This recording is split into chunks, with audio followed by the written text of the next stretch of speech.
Night, and this thing right here is what we're going to be focusing on tonight.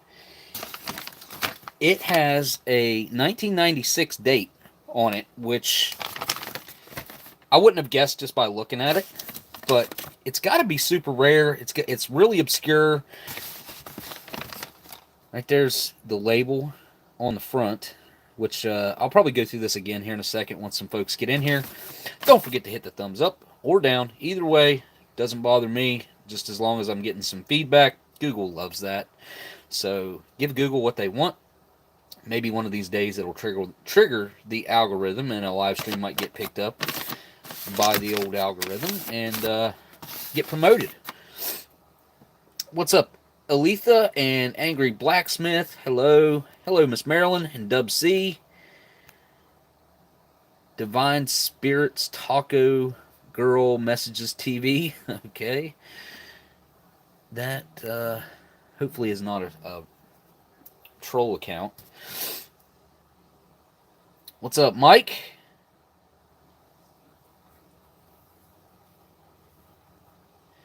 Curious Pete? Mr. K-Man, how you doing, man? It's good to see you in here.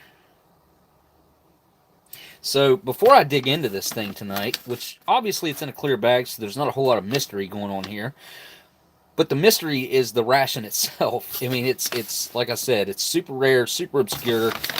Love the label on it. The Rat Pack is a combination of genuine Canadian and U.S. government specification field rations. These are supplier overruns and are identical to what the soldiers get, with the exception that we mix up the components to provide a variety. Each kit contains a boil-in-bag entree, which may be consumed hot or cold, a dessert, 2 snacks, coffee or tea, a sweet, hot beverage mix, and condiments, as well as a spoon, matches, and towelette or toilet paper. In an effort to prevent boring camp cuisine, we use the snowflake method of packaging and hope that no two packages are alike. Remember, it's not just a meal, but an adventure. I love their philosophy on this. It's really cool. Each pack contains anywhere from 1,600 to 2,000 calories, and it was packed by the Spike Camp Wilderness Safety Supply Limited. They are out of Alberta, Canada. And it says this is a shelf-stable field ration. Field storage life is short. For long-term storage, store in a cool, looks like 40 degree Fahrenheit, 5 degrees Celsius, dry, dark area. For more storage details, call us. You wouldn't see something like that hardly telling them to call you, or a company telling you to call them for information like that nowadays. But this was sent by Bourbonstjoenola, and again, like I said, it's got to be super rare, and I know it's really obscure. I've never seen one ever before, and as it states on the label, it's a mix between U.S. and Canadian ration items. And the reason he really wanted me to have this, he said, was because of the bread, I think is what he said that was in here. Look at that. It's even got the old tube. They haven't done that in Canada since, like, probably early 2000s. If I was to guess, I'm not sure when they stopped doing it. The oldest I've had, I think, is 2006. But I've seen older reviews. It had to be in the early 2000s, maybe even late 90s, when they stopped doing the those tubes like that, the metal tubes. Super cool, though. Love it. Almost hate to open it, but it comes with chicken breast with gravy. Oh, nice. I didn't even know that was what the main was. Cool. Chicken breast with gravy. I wonder if that is a U.S. main? That looks like an awful big box to be a U.S. main. I don't think it is. I think it's going to be a Canadian main and also a Canadian dessert. Which fruit cocktail, I've said it 1,000 times, is not a dessert. At best, it's a snack. But I have boxes over here that I need to open up, and we will start with those. So Mike, I think Mike is in the chat here. Sound off if you're in the chat here, Mike, just to make sure you're here before I go opening up this box. If you're not here, I'll wait. LC, I wanted to say thanks again for that ration that you sent in. Still got more to get to in the. Obviously, that could be spread over 2 more weeks. I'm probably not going to do that, so we'll definitely make it a solid another week.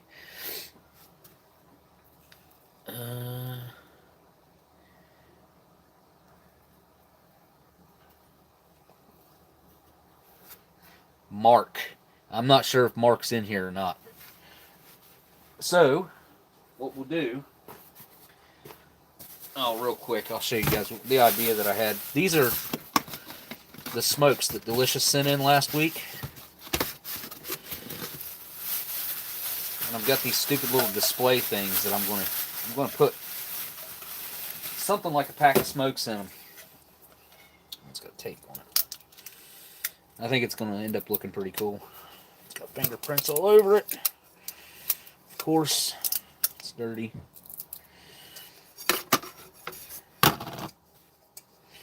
Got a big old label to get off of it too, if I can get it off real quick. Oh, cool. It's going to leave residue behind. Awesome.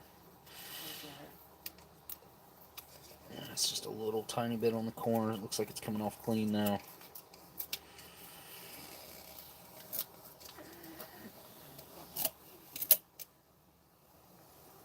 Alright. Okay. We're going to get out the rooster pack.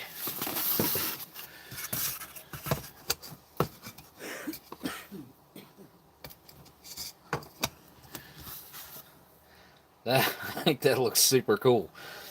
I mean, that'll be a cool way to display some of the really cool old vintage packs that I have. And that's going to be the first one to get displayed like that, is the rooster pack that Delicious sent in last week.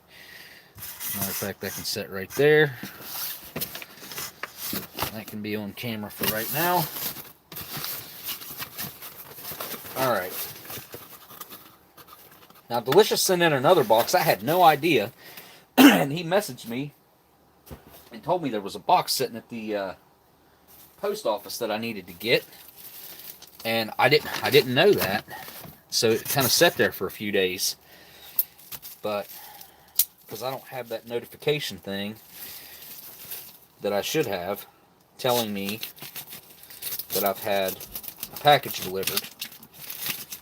Delivery notification or whatever it's called. I need to get that done though. Oh, cool. It's in a taking my address label off there real quick. It's in a kids puzzle box. Okay. Man, I'm going to talk about this. I need to talk about this because I actually have friends, acquaintances, whatever. Well, I'd consider Delicious a friend, but also people that I know that are in Russia right now, and you know, my heart goes out to what they got. What they're dealing with, some crazy stuff right now. I can't imagine what it would be like. Oh, okay, so this needed to come off of here anyways, because this is in a like slide out box. Okay. Oh, no way. He sent another whole box of these things. That is crazy. Holy cow. Jeez. This is a huge list. Wow.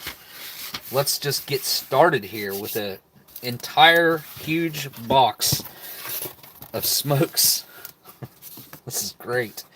I'm shaking. I can't believe he sent all these. This is nuts. This is something I would never see here, most likely.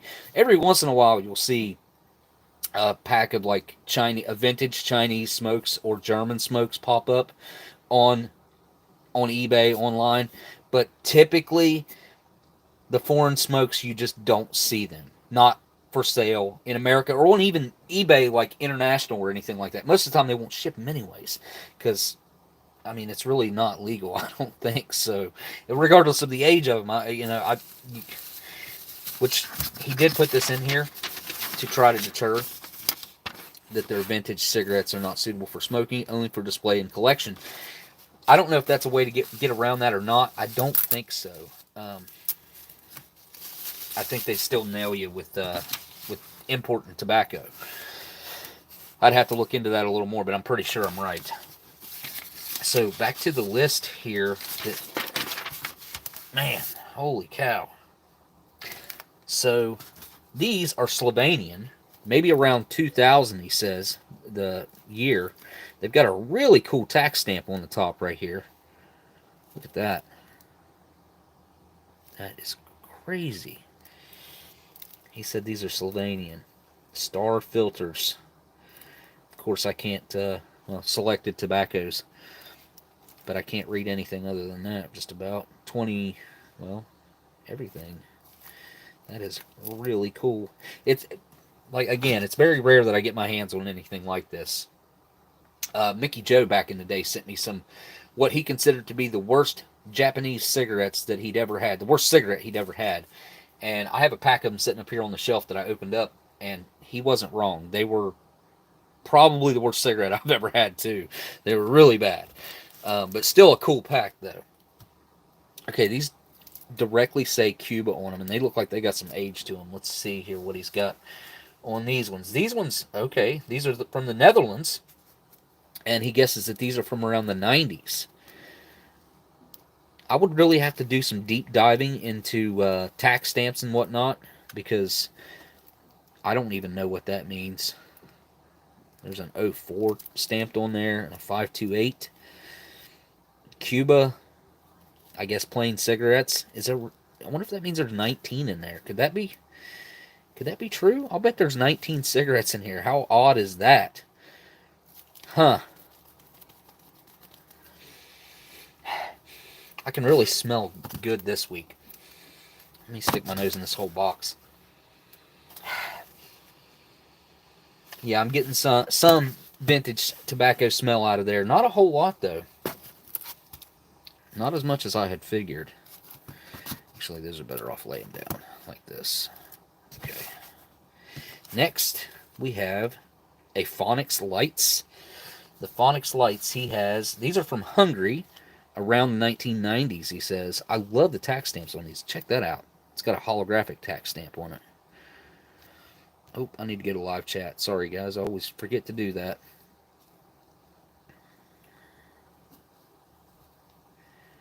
Man, that is so odd to me. Oh, look at that. I wonder if those are 96. I'll bet they are. I'll bet these are from 1996, which is quite appropriate, being that this is from 1996. I thought last time whenever I saw the paper that he sent like this, that he just automatically intended me not to open any of them. This pack might get opened.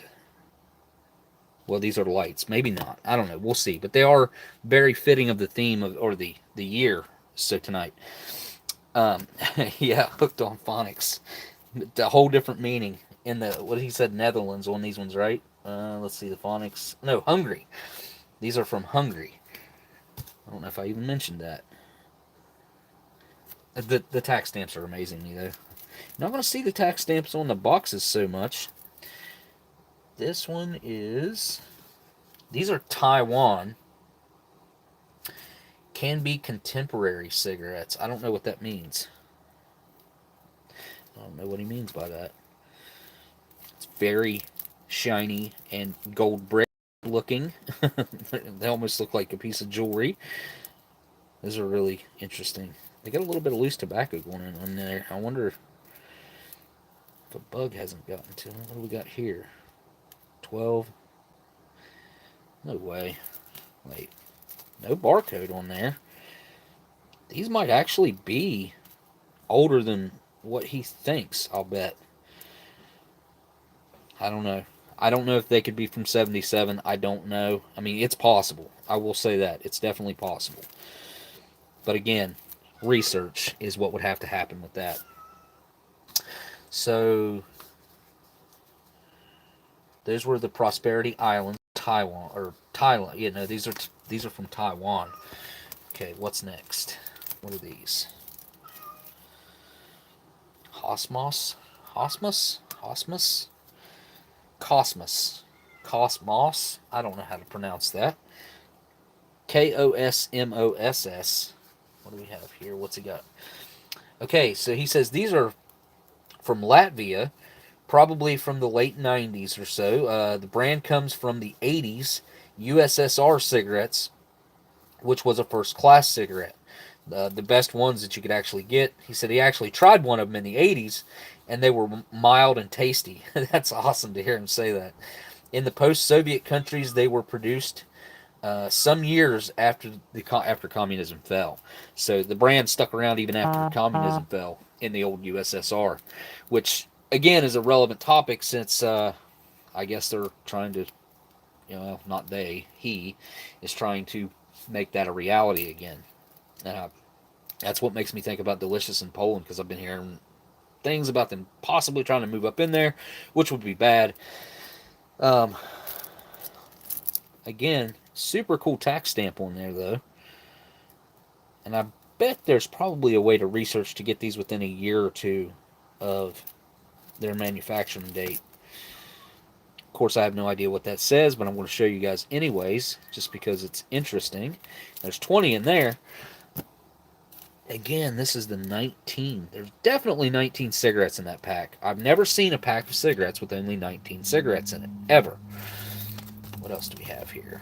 Okay, so these are Junos. I think I've seen a pack of these somewhere before. Oh, these are West German from the 50s. Wow, these are really old. Look at that. Again, really interesting tax stamp on there. I guess it's claiming to have 20 milligrams of nicotine in there.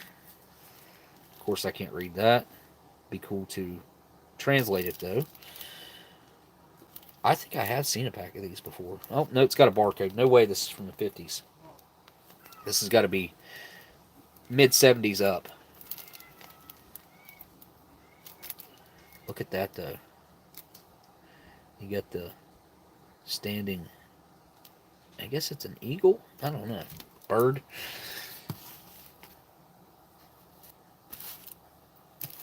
Alright. Next, let's go for Belmonts. Where are these from? These look very exotic. Belmonts. Okay. This is from an Arabic country. He can't identify the age, he says. Now, just judging by the way they look, the loose tobacco, let me take a closer look here. I don't see any bug infestation in there, but they are very dry.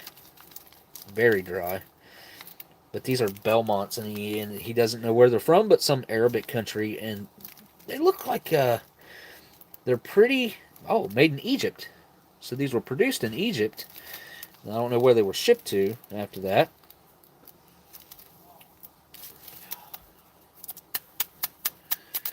Can't tell what that says on the bottom right there, or even what that is. Huh. Very obscure, very interesting. Keep going here. Well, this is an interesting looking little pack. Sofiana, 17. This is a pack of 17. And these are from Hungary. He says these are probably from the 70s. Really interesting size with 17 cigarettes in the pack. Yeah, again, we got a 17 and a 19 here, which are both very odd. But this pack actually looks smaller, and the 19 pack is the same size as a regular pack, which these are filters. I wonder if these might be non-filters. I don't know. These could be non-filters as well. They could be. Of course, I can't read any of that. But this pack is like it's like a brown paper sack, kind of. These ones, again, the very obscure, weird packaging. Love those chevron-style lines on there. No actual tax stamp. There is a stamp on the bottom here that looks like, let's see if I can read it with the light contrast. We got 87080514. 87. So these could be from a range of dates. 08, 2014. I don't think they're from 87. They could be, but I don't think so. They, like I said, though, they could be. It's very hard to identify cigarettes without some sort of prior knowledge or with a identification system like we have in the U.S. But after the tax stamp identification stopped in the U.S., you got to move on to like barcodes and what the warning on the sides are to identify what era they're from. And you can't never nail down an exact year after you get out of the tax stamp era, which ended in the 50s. And that's one thing I hate about cigarette collecting is here I've got a good example right here. I mean this is a Lucky Strike pack, but nope, never mind. I thought it had the series on it right there. No, anyways, it should say like series. Oh, wow, what series would they be? Surely I got another pack that's handy. Maybe I do not. Anyway, it was like series 151. I think was like or 141 was like 1950 or 51. I can't remember. I'd have to research again. It's been a while. Next pack. Okay, here we go. We got some English on this side. Krong Thip lights. Krong Thip lights. These are also from Thailand. And he said it was difficult to find anything about that. Again, he says can be contemporary. I don't know what he means by that, but they claim that it's an American blend, Thailand tobacco monopoly. Interesting. There's a barcode, so we know it's of the barcode era, and it's 20 smokes. So, man, look at that. What a collection. I literally have I'm not even done yet. I thought I was done. This is, what is this? Cap. No, cap. No. Cap. Am I looking at this wrong? It's a KAPE. I don't know what that is, like an upside down V. Let's see if I can find it on here. Cap. There's a Corella that he has listed here. Both of them, he says, are Greece. I don't know, I'm lost.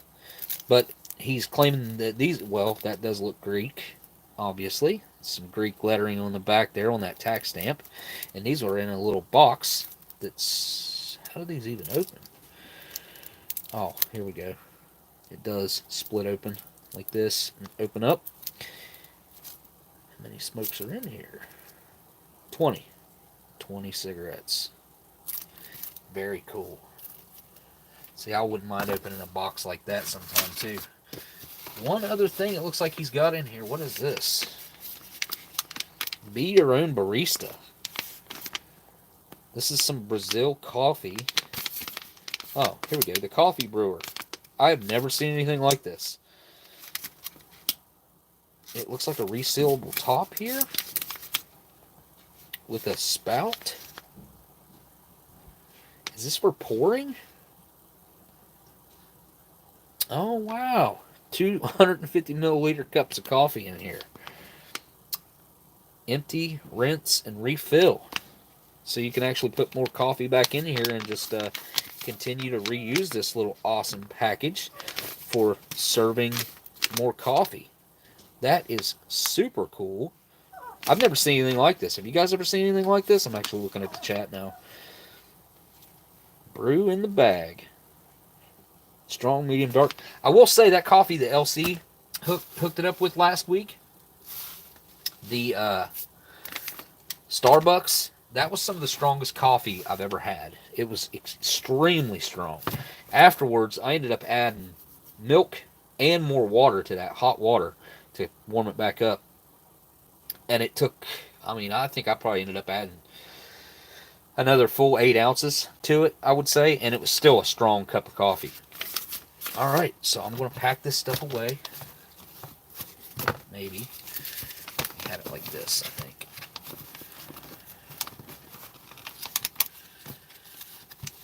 That, I think that was like that. I'll never get these back in here the way he had them. I'll try, though. Give it a shot. That little pack fit right there. Nope. Long ones. Like that. Like that. Okay. Probably not there. It's a tough pack. Yep, that'll work. Yep. Nope.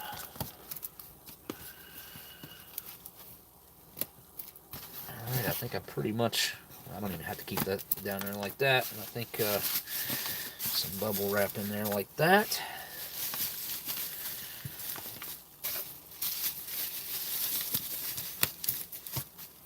Be able to slide the lid back on it.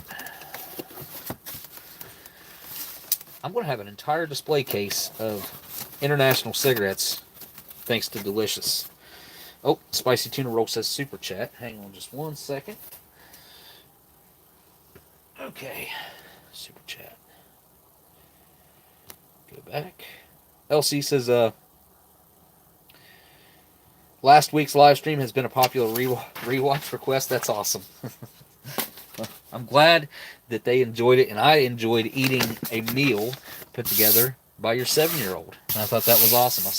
I've thought about that numerous times since last weekend, and I've actually been munching on that cereal and stuff on and off too. The leftovers. So I appreciate the super chat. Okay. I've got this box back here from Mark. Oh. And I probably should open it. I don't know if he's been in the chat though. Guess I can just, well, I tried to mark out his address. My marker didn't do that great of a job, so I'm just going to cover it up like that and see if Mark happens to be in the chat. I don't think so. I don't think I've seen him in here. I hate to open it without him. I really do. Huh.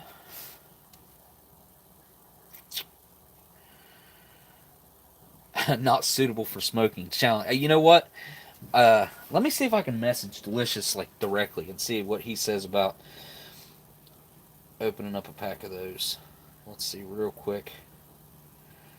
It's cool that I have a line of communication with him all the way over in Poland too.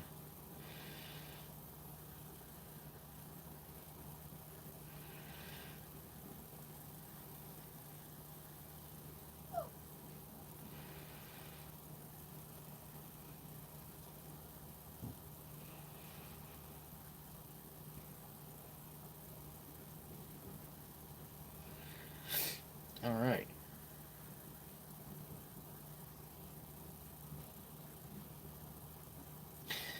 Message sent. I will check back in. Roller Yak, you are correct. I'm going to go for it. I'm going to go for it. Hopefully Mark sees this. And thanks, Mark, for sending this in. And I can't thank Delicious enough for his extremely kind packages that he's sent along in the last... Well, I think I've had a package from him 4 times in the past 2 months, something like that. I mean, it's been a lot. He has really shipped me a bunch of stuff. This is a big, huge box. It doesn't weigh that much. The weight is probably on this label right here. 4 pounds, 1.4 ounces. So, great big box. And it doesn't have that much weight to it. Alright, Mark, here we go. Alright, is that... Dang it.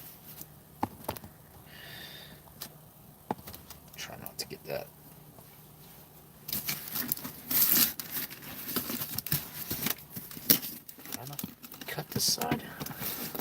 There we go.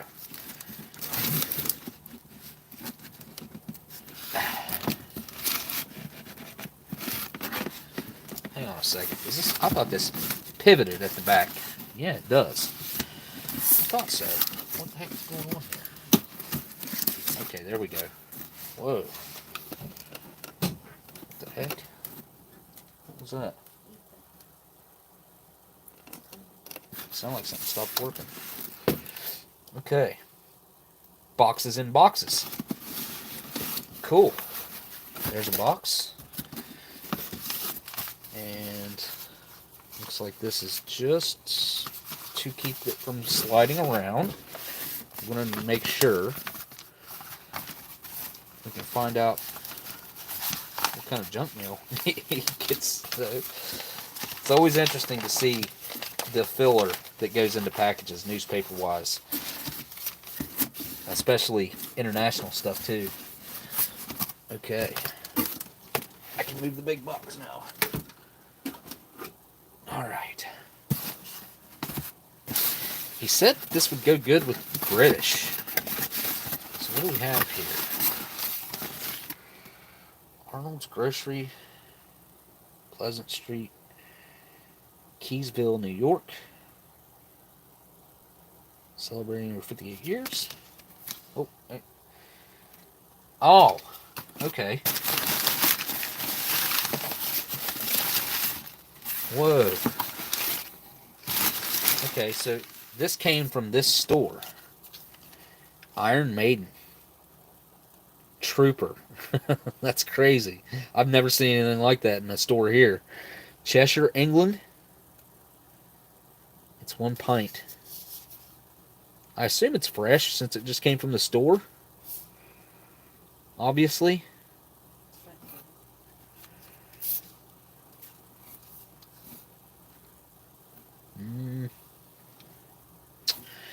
There's some sort of code on the bottom, but it's not a date. That's not a date. Maybe that's the like jar company, Ball. That's their logo. The ones that make like mason jars. The charge of the Light Brigade, which inspired the Iron Maiden song "The Trooper," took place at the Battle of Baklava in 1854 during the Crimean, I think that's Crimean War, when 600 British cavalry courageously charged the massed Russian artillery. This gallant but foolhardy assault resulted in a massive loss of life and came about due to a misunderstanding of an order given by the commanding officer, Lord Raglan. Huh. That's some really interesting history behind this. That'd be... What else does it say down here? Oh, okay. It's award-winning and stuff like that. That's just like not history stuff. That came from Arnold's. So he's not wrong. That will definitely work with an ORP, right? Super cool can. Huh. That's a sticker. That is a sticker. An 80K sticker? I don't know what 80K means. Anybody know what that means? Half a league onwards. Looks like. Oh, he doubled it up. No way. One for the shelf, one for the gut. That's awesome. Well, thank you, Mark. Appreciate that, man. And that'll inspire probably what the next one of the live stream contents will be. There will be a British ration incoming. And then, anybody know what this means? 80K. I'll have to look that up. All right. Onward. Again, thanks for sending that in, Mark. Appreciate you, man. On to this very obscure, most likely rare. I would say that this is rare. I mean, I've been around for quite a while, and I've never seen one before. And it's rare to mix ration components like this and then sell it as a company trademark. Rat Pack. Like, this was probably a pretty small, again, obscure type little company, but I mean, obviously they sold some of these, and Bourbon Street Joe ended up with one of them. All right, here we go. Let's see what's in this thing. No more waiting. I'm going to try to just slit it. Oh, I got a hole in the front. Dang it. From the back. It's not as clean a cut as I would have liked. I should have got a razor blade, because I do plan on keeping this little very weird bag, because I'll probably never see another one. All right. First thing, we know what this is. It's got a weird little stain on it for some reason, but it's fruit cocktail. This is a good item to get in a ration like this, because it will give me an idea of what type of heat it's experienced, judging by the way this will look when it comes out of this almost what seems to be like a vacuum sealed. I mean, it's really sucked in there. Little retort pouch. Anyway, 1996, the 47th day of 1996. Very vintage when it comes to Canadian stuff. And here we have our bread. Date code on here. Stamped on the side. Yep, right here. 262nd day of 1996. Again, love the 5-digit date code. I mean, I wish the U.S. would adopt such a date code.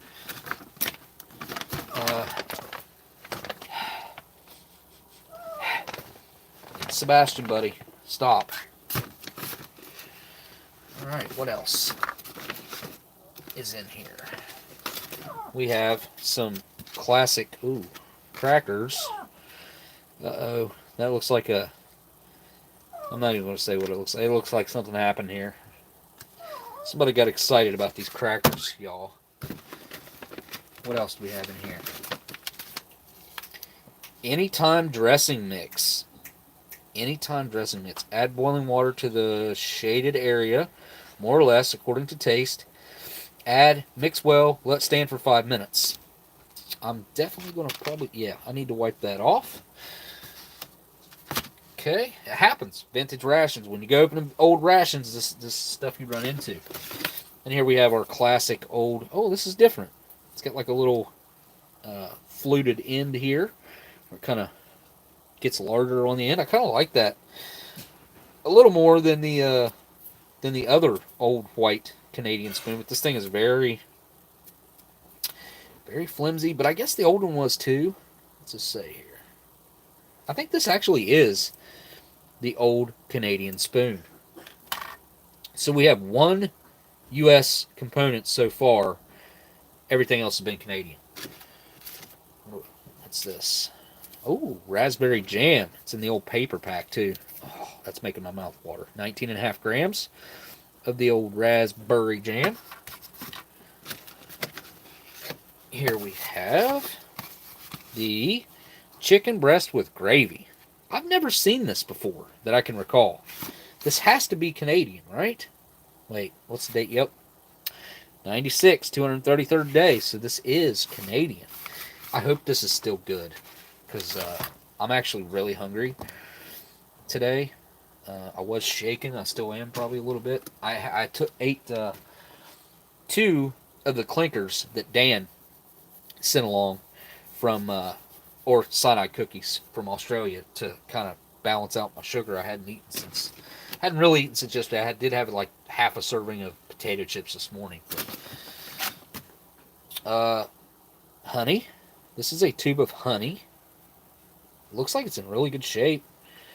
Stacy Brothers division of Alt Foods Limited. Mitchell, Ontario. Hey, that's my last name. Mitchell. Need to find out more about my heritage, where I came from. Okay, so this is really weird, guys. There is nothing in this that could have caused this. So this legitimately was like this when it was put in this package. That is disturbing. That their quality control was this bad. that would make it through. I am going to clean these off. But we also have this. This is actually a sealed little accessory packet. It's completely sealed up. Let's see what all we get in this thing. This looks like a nice little accessory packet. First thing I see is a really cool little vintage package of assorted lifesavers. And I hate to say it, but guys, I'm not opening these. These are too cool. Hershey's Canada Incorporated. I'll never find another pack like these. These are great for the candy collection. They are still hard, though. I mean, I can tell you that. How cool is that? It's definitely not the honey. The honey is uncompromised. It looks, well, let me look under here. Yep, it's perfect. The honey is in absolutely mint condition. And I'll just be honest, that does not look like honey. I mean, it could look like some kind of honey, but I don't think that honey is going to look like this. It's probably going to look more like flower honey. Yeah, I've got to wash that off. I'm probably going to have to literally put that one under the sink. The crackers, look, crackers are waterproof. These could probably float down a creek for years, and you pull them out and they're fine. I don't think that the water would soak in. Although every single package like this or anything else does allow a teeny tiny amount of air to permeate through. Everything has a permeation level. Nothing is completely impermeable. I can't say nothing, but any packaging like this that I know of is not completely impermeable. But it takes a long time for anything to seep through and get through. Unbleached wheat flour. All right, let me finish the accessory packet because this thing is super obscure and cool. What else do we have in here? All right.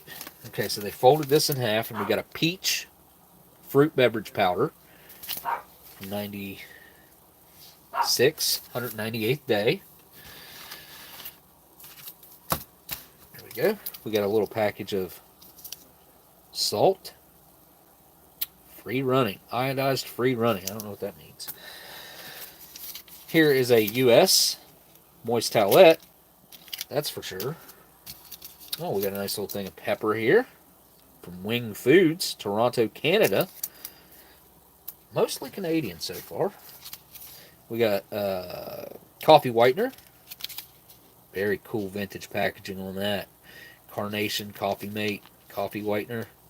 So you just don't see commercial products like this hardly that are this old. I mean, obviously it could get older, but 96 is a nice vintage.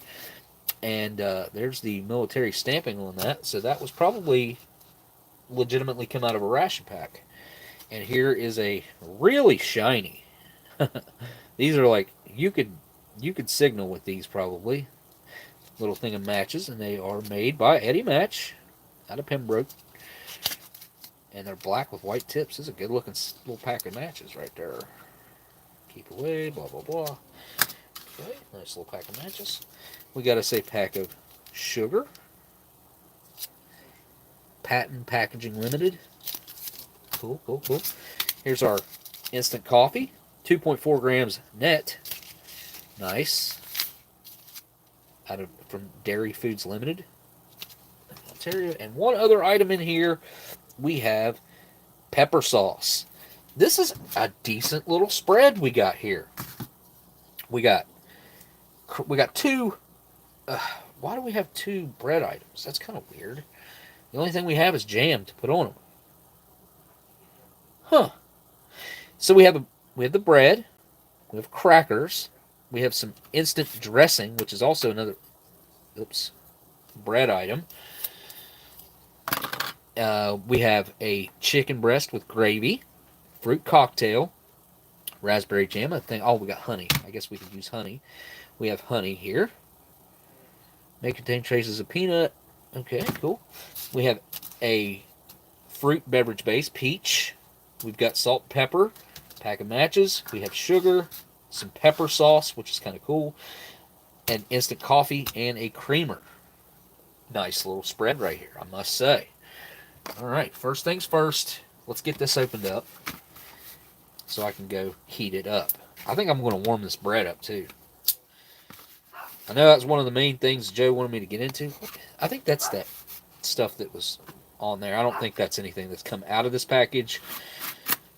Pretty sure it's not. Oh, what do we got here? Oh, cool. Freddy Chef. It feels perfect. Chicken breast with gravy. Baby. Nice.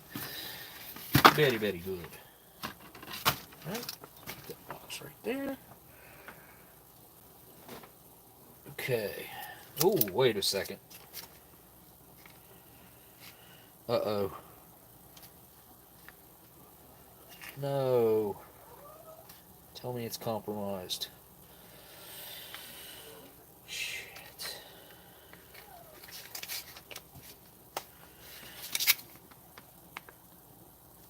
Yep. We're not eating it. Look. That's an old leak too, but look. You know what's sad? Is it doesn't even smell bad. See that? Dang it. That is a bummer because I really wanted to try. I wanted to try this chicken breast with gravy. I bet I was gonna. I know I'd probably really, really have enjoyed it. All right, let me go get rid of this. I'll be right back.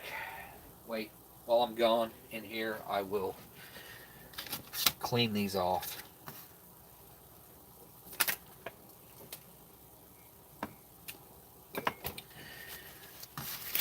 I'll be right back, guys.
But they can also choose to go. I think I have to sign off.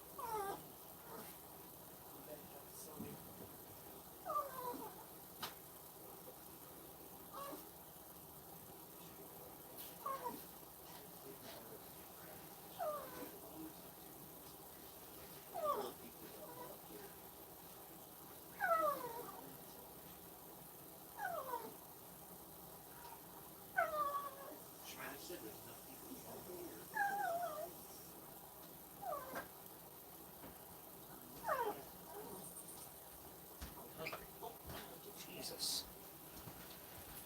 All right. Oops, I forgot to bring the. I didn't even get all that off there. I don't even know what that is. It's like almost like wax. It is super sticky, and I kind of want to lick it. All right, I'll be right back.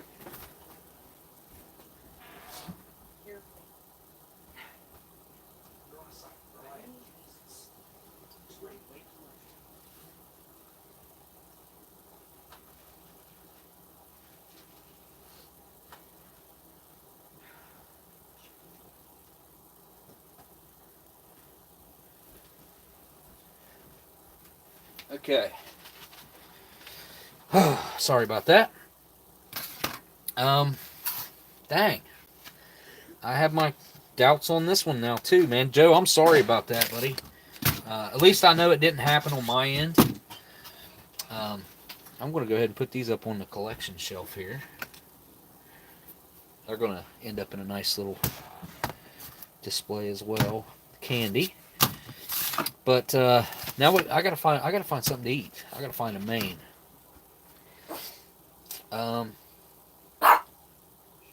Because all we got here is bread, crackers, jam, honey. We don't have a meal here for sure. But I don't really want to just go ahead and like change directions and do something else completely. I would like to continue to check out everything that was in this very obscure little ration, and I don't really know.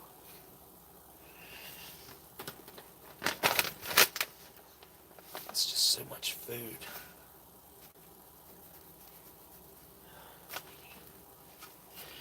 I have a freeze-dried yellow curry with chicken and rice here.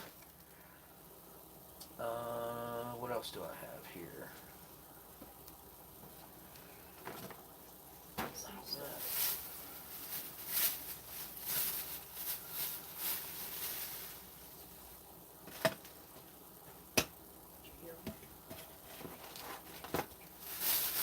No, what?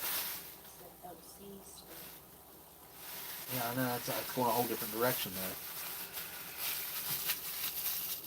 My first thought was to dig into what LC sent, but that's going a whole different direction. That was my first thought though. But all I really need is a main. So,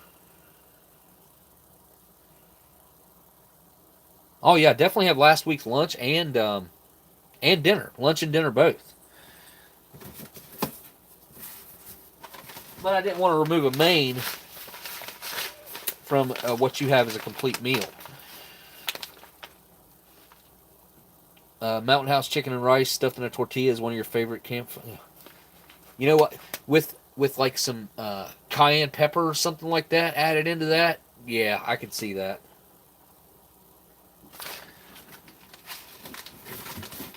What else do we have here?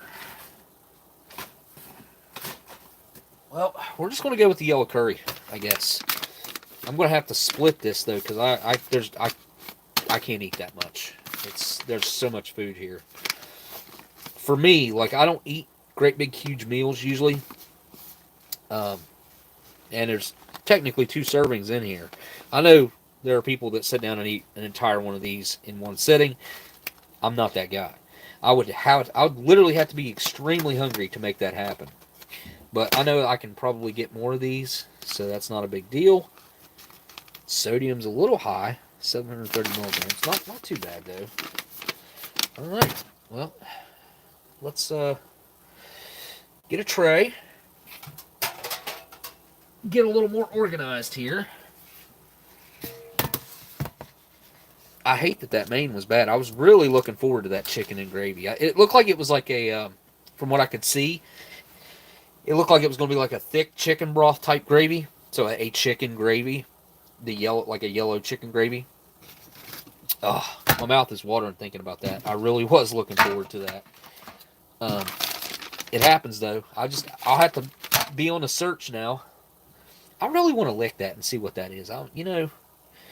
That's so weird for me to do. It looks like sweet condensed milk that's sat and hardened up over years. But it's almost like whenever I was literally scraping it off with my fingernails because it wouldn't come off with hot water. Which is kind of weird that it wouldn't dissolve. But it does look like food. It has started a delamination process, though, on this package of crackers I noticed. Where that stuff has been on there. You know what? That's not food. That is not food. Don't ask me how I know. Don't ask me, because I won't. I might tell you. I don't know. I did lick it. I did. I'm guilty. My cup's dirty.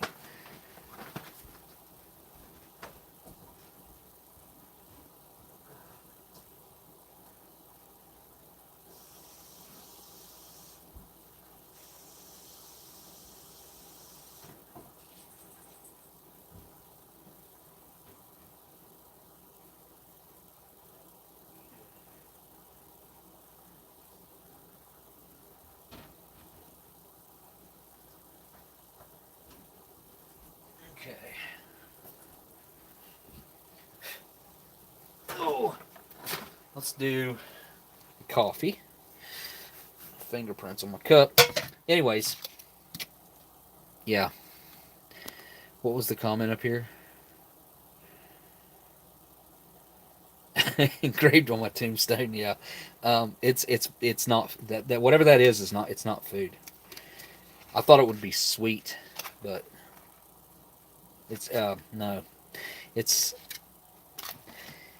bitter, acidic. It's, I don't know, maybe glue. I'm not really sure. Something like that.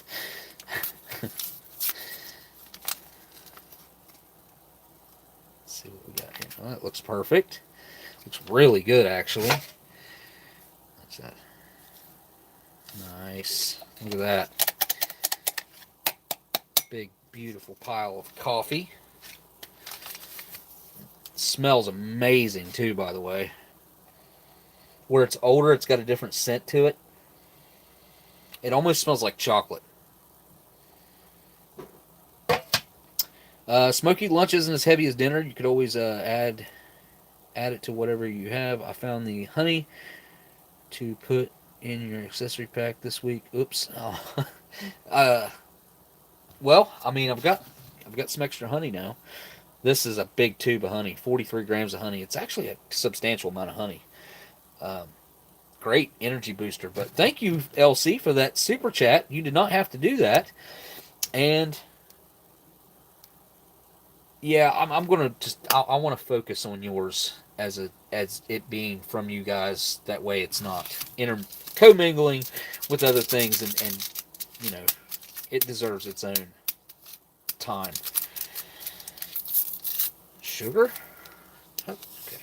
I was thinking maybe I had another drink that needed this some of this sugar. I hope that's not the case. I don't think it is. I don't know. I didn't really look, and I can't remember what I got here. So we're going to go with that.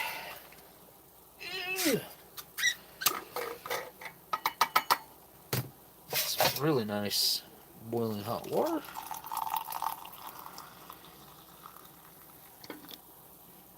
It's coffee. It smells amazing. I don't know why this particular coffee is smelling so good. Back in '96, coffee, the quality was probably just, better. A lot of things, the quality has diminished over the years, sadly. Alright, let's go with the other, like, color changing cup here that... Who sent that in? I'm having a brain fart. Wait, I don't need a mug. What am I doing? I need a cup. Jeez. My bad. We're doing the peach. Should call for what? Oh, 227 milliliters? What an odd number. Anyway. Which I guess equals out to a third of a canteen cup. But similar to 250 milliliters, 8 ounces. Oh, no. No. Well, that's not going to work. There we go. Yeah. Looks a little rough. It's a little worse for wear, but all in all, it's still pretty powdery. I mean, it's a little chunky, but...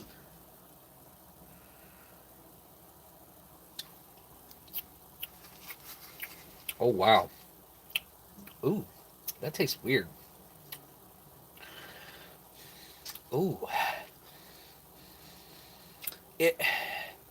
Oh, that's strange. I think that might go away with some water. But as of right now, it smells and tastes like rancid chocolate. Sorbitol. What's in this? What are the ingredients? It's not even going to tell me in 96. Nope. Huh. Well, it smells and tastes like old sorbitol, like old axle grease type industrial, very thick flavor and scent. It's very strong smelling. I think it's, I don't know. I'd say it's safe. But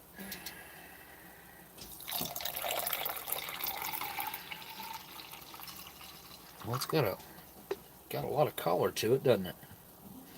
A lot of times these Canadian drinks will lighten up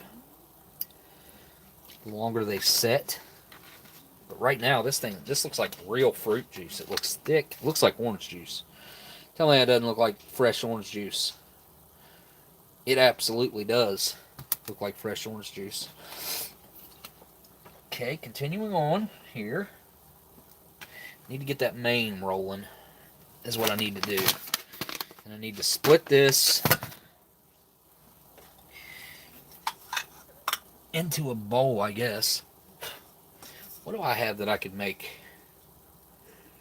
Surely I got a cool container that I could make half a freeze-dried entree in. Oh, dude, ketchup chips are amazing. I love the Lay's ketchup chips. They're addicting. Tangy. Oh, so good.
I don't think I'm going to use this.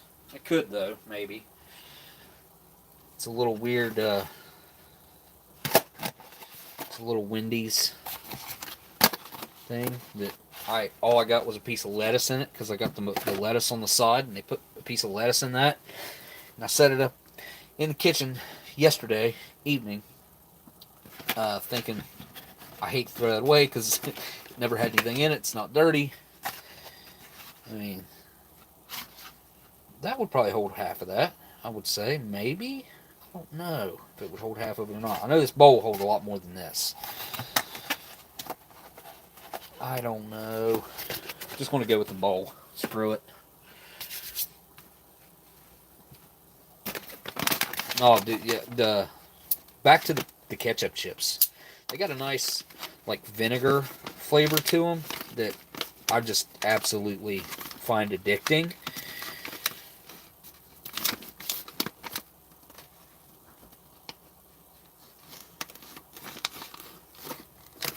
There we go. Oh, wow, look at that. Man, that looks amazing. Look at all that chicken. That is unreal, which I guess it's all on the top here. But, what is that? Zucchini? What is that? What's in this? Chicken, coconut cream, cornstarch, brown sugar, blah, blah, blah. Yellow curry seasoning, blah, blah, blah. What's the other stuff that's in here? Green peas, cauliflower, onion, green curry paste, fish sauce, kombu extract powder, it's zucchini. That's what it is, zucchini. I gotta try a piece of this chicken though. Looks like brown meat chicken. Lots of brown meat chicken, unless it's just the curry powder that's... I don't know. Give it a try. Dry. Looks like peppers. Right there. It's got a hair on it. Right? Was that on? Was that? What was that? That was weird. Maybe I was seeing things. I don't see it with my eyeball. I saw it through the camera. The curry, obviously, is overpowering as far as flavor goes. Now, see, when you do something like this, you got to try to mix it up real good like this. And then I need to scoop it out so as to try to get a good mix of everything.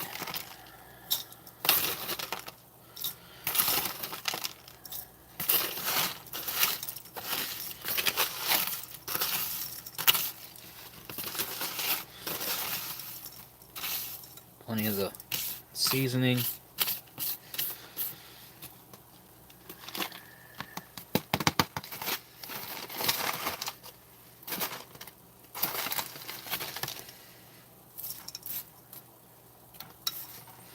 This is really making the old mouth water.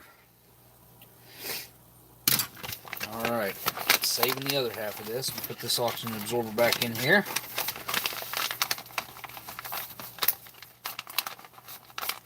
Kosher dill pickles, save the juice, heat it up, get whole green beans and put them in the hot juice. Put them in a jar, let cool on the counter, wait a week and eat. So, like dill green beans? Like, you mean uncooked green beans or what?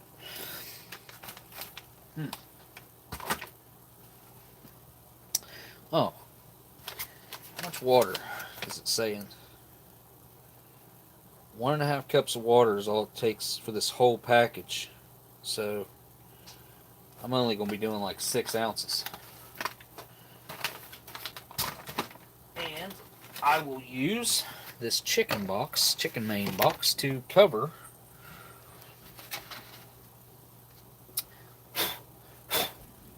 that with. Add about 6 ounces of water to this. I'm pretty sure I got about half of it there. This is going to be a tasty meal, I have a feeling. But again, I was really looking forward to that chicken breast in gravy.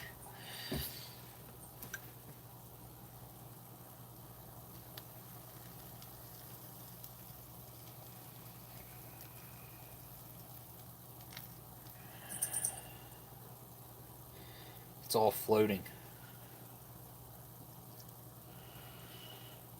Heck with it. Should be alright. Give it a quick mix. And I'm going to set it off to the side. Come on, man. Get.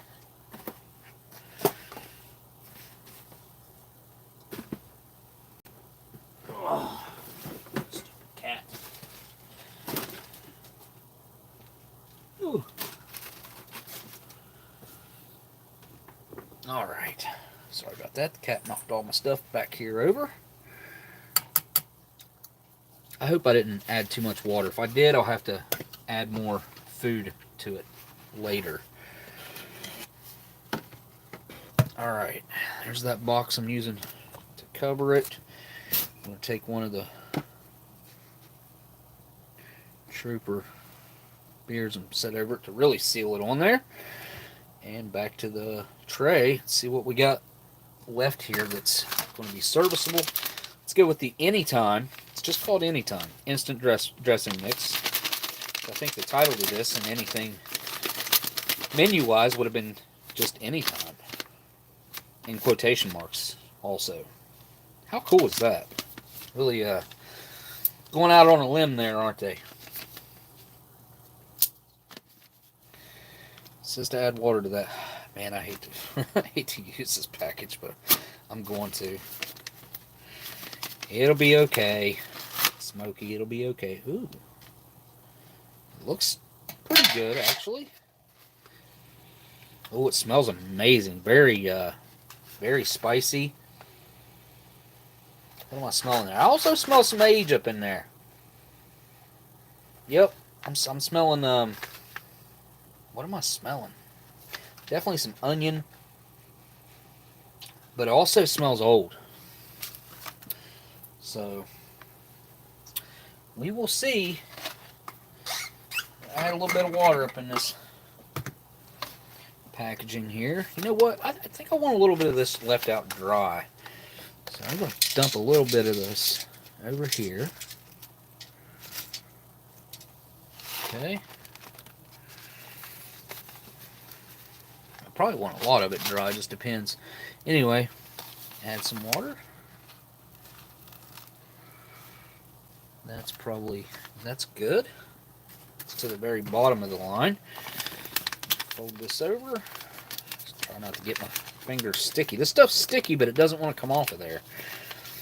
Like I said, with that hot water there, that real hot water, boiling hot water, it might change its mind and want to start coming off of there. Weirdly enough. Okay, I think I'm done with the hot water now. Let's check out the fruit cocktail. Again, earlier I said this would be a good indicator on like what this ration's been through. I stick to that. The chicken breast was not an indicator because, you know, that one somehow ended up getting punctured or cut. It almost looked like it had been cut. Like accidentally. Right where this crease is. Almost. It was like just a cut. This package is really good shape. It's very, well, that's definitely weird looking. Looks like it's got like liquid under it. To the naked eye. Kind of looks that way. But anyway, I digress. Let's take a look at the fruit cocktail. Oh no. Oh Nelly. Ooh-wee. That does not look good. Man, oh man. I'm not dumping that on the tray. I am going to... Ooh, it smells too. Oh yeah. A little bit of dust in the bowl here. A little dust on the bottle. I ain't heard that song in 20 years. Might be a little dust on the bowl. Oh no! It's... Oh no! Come on, man. Poor freaking fruit cocktail. And look at the amount of cherries that was in there. There's 2 cherries in the bag. There's a cherry there, there. And oh, this is like jackpot for cherries. Huh. Must have done it different back in the day. Alright. You know what? I gotta go get rid of this. I don't want it to make a mess. So I'll be right back.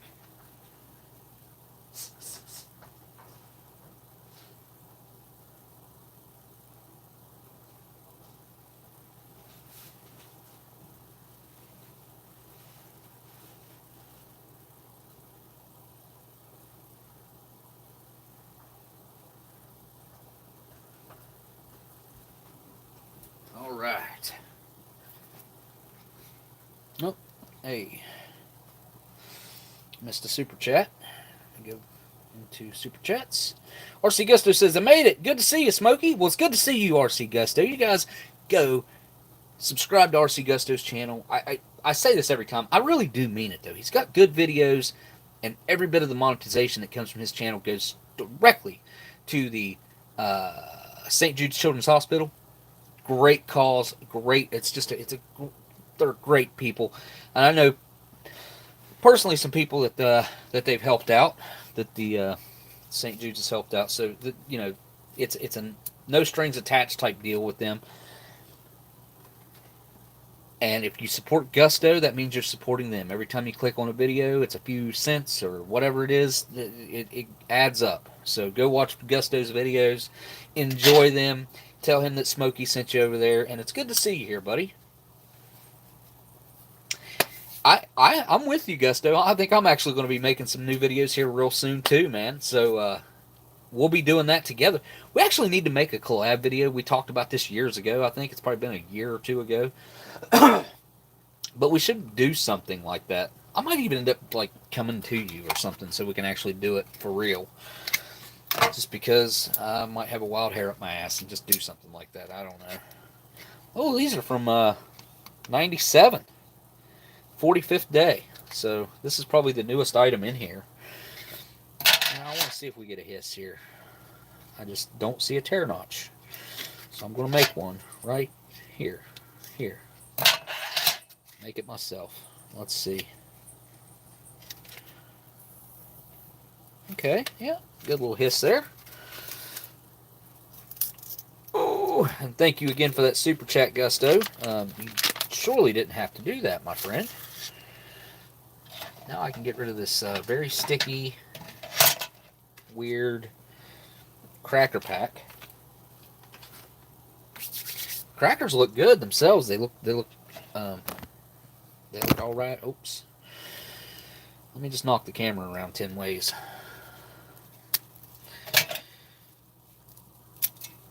Well, let me make a mess real quick, guys. Just make some cracker mess. Can't stand crumbs where they're not supposed to be. Crumbs, you go over there with the crackers. Crumbs stay with the crackers. Alright, let me give these crackers a try real quick. I'm hungry.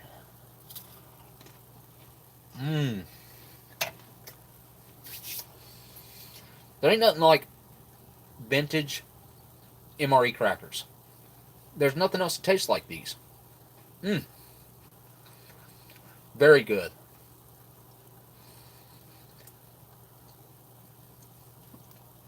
This is back when they still had like flavor.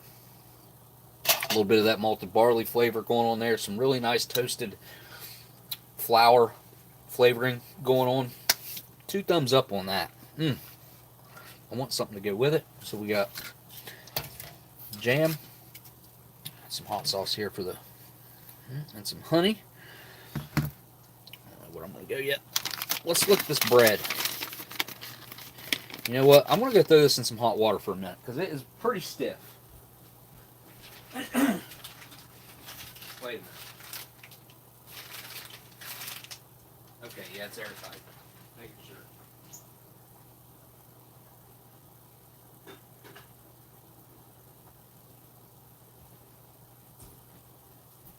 It's just hot water. I don't have the stove on anymore, but the water's still quite hot. Let's take a look at our curry back here real quick. It's looking pretty good. Looks like it needs a stir. Looks like I might have, oh, maybe not too much water. Still got some absorbing to do here. That's looking pretty good, guys. This is the Mountain House Yellow Curry. This is a newer dish. This is one I've never had before. So, I don't know how long they've been making this one, but I don't think it's been very long. I picked it up. I had it for a little while myself. So maybe they've been making it for a year or so.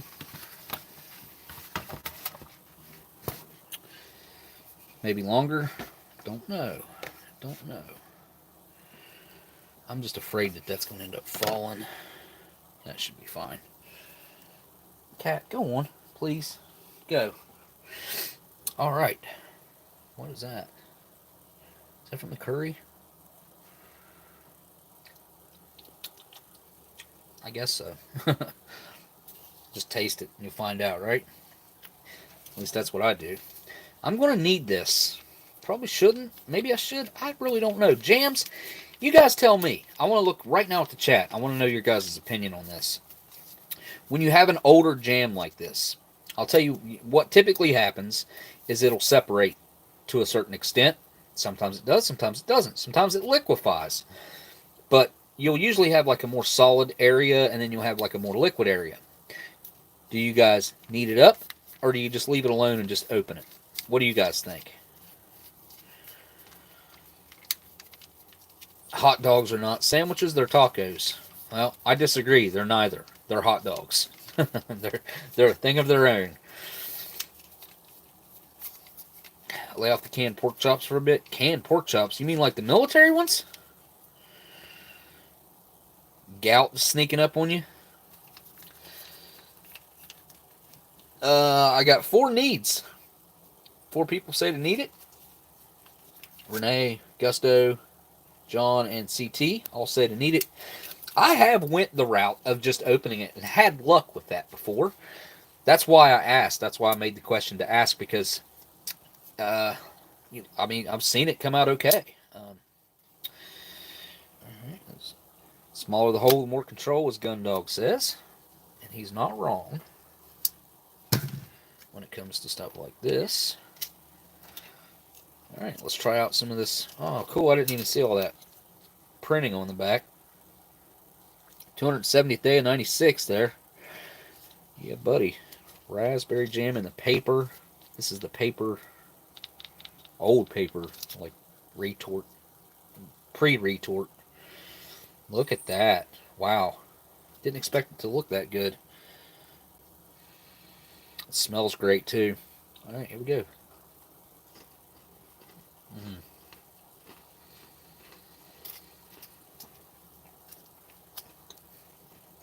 My only complaint,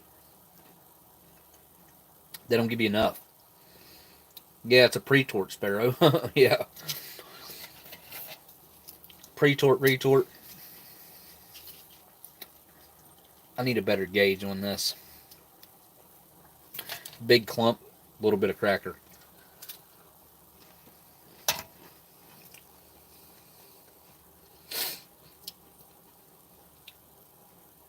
Very mild. Not very sweet, not overly sweet. It's got a really great, just fresh raspberry flavor to it. A lot of times, these old jams, they'll lose flavor, which I'll bet this one has. But it still has a lot of original raspberry flavor going on here. And that's just, I guess I'm going to leave that sit there just to look pretty. Alright, let me go grab that bread out of that hot water. I don't want to leave it in there very long.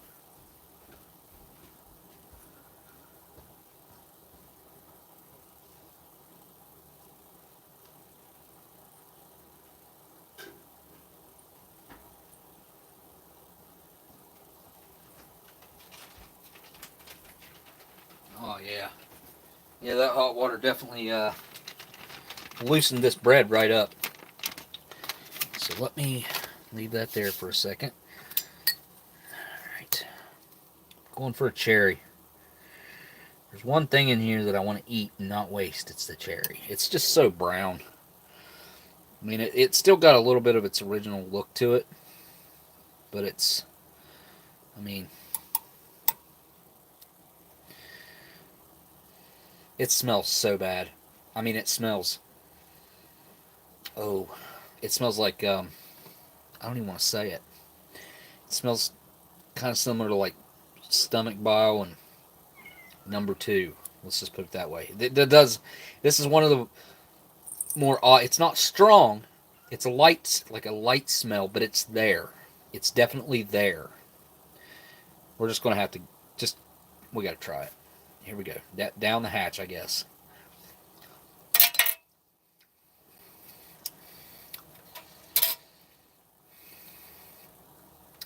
Huh.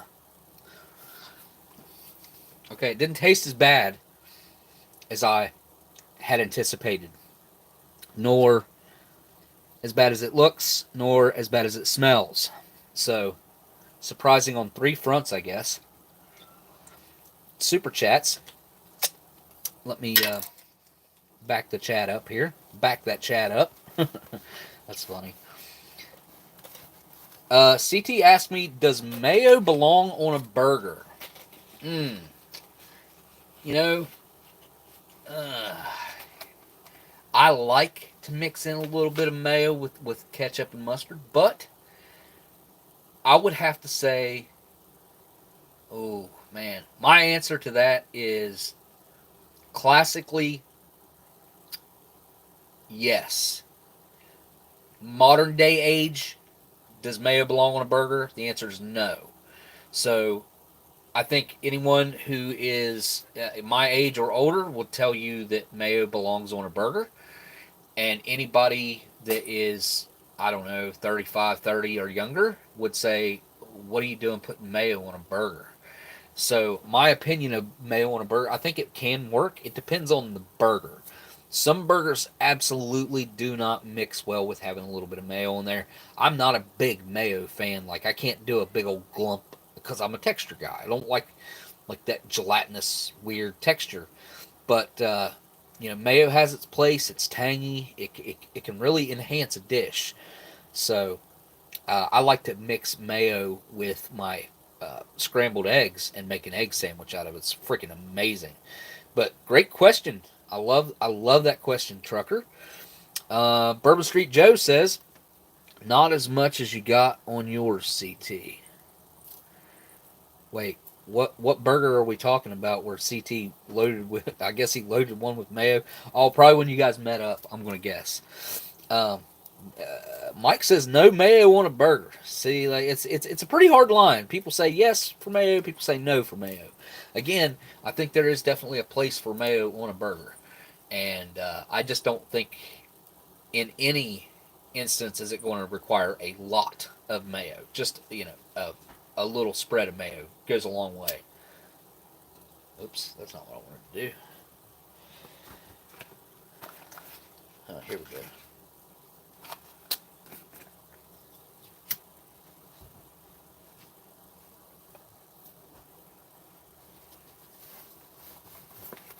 So I was pleasantly surprised. Thank you guys, both you guys, for the super chats, by the way. Had Bourbon Street Joe Nola come in with the CA. I always want to say California when I see CA because that's how we abbreviate California. But CA, Canada, and CT, both Canadian brethrens up there sending down a $10. Oh, no. CT's was a $13.99 Canada super chat there. Thank you guys for the super chats. And I think it's interesting to look and see what you guys think um, on the burger question. So, Aletha says bacon, ketchup, and pickles. Smitty has final vote. He says, Bob asked to get it this way. I mean, my mouth belongs on a burger.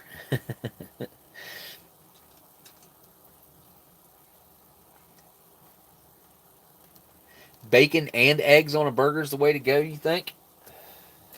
All right, so I enjoyed that cherry so much that I'm going to try to fish out. Well, look at the cherries in here, guys. Well, I think they've just disintegrated into pieces. That's a nice little piece of one. Yeah, a little fluke that other. It tasted okay though. Look at that. That's a big old chunk. I'm just going to eat it. Oh no, it's on my finger. Look at that. Definitely does not look like food. Anyway, here we go. Some people don't believe me that I eat this stuff. This is only what, 26 years old? Something like that.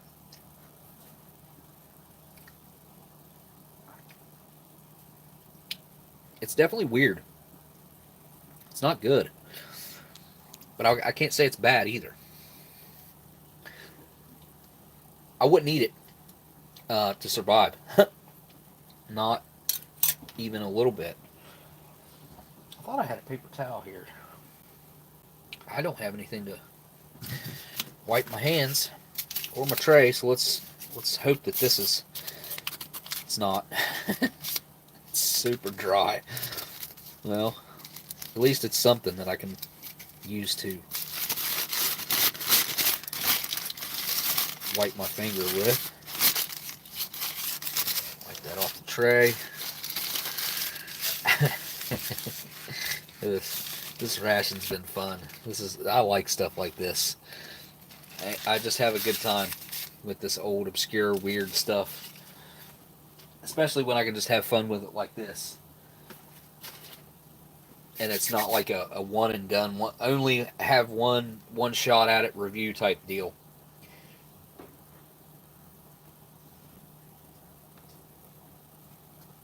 All right. Let's get the bread opened up. It's still warm. Nice little loaves of bread. Still mold free after 26 years. Right? 96, 06, 16, that's 14, that's 20. Yeah, 26 years. Ooh. Definitely yeasty. Kind of got that old paper, kind of old book smell going on. My knife. Let's split this thing open a little bit here.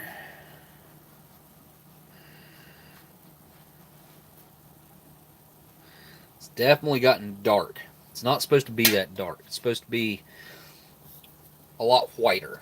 I will say that. I know that for a fact. I've had these loaves that were fairly fresh. 2013 was the last year for them. So, anyway, let me have a bite of this. Take a bite.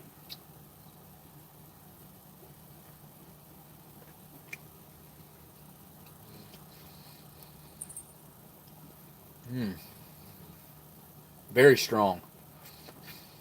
Kind of sour. A little bitter. Not up to its original standard. This much I know. But I think this jam can cancel pretty much all that out.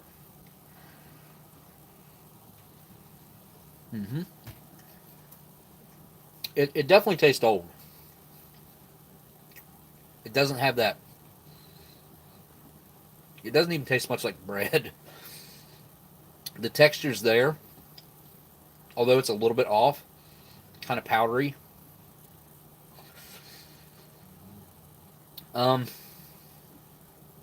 It's not horrible. I do love the old loaves though. I wish they'd bring them back.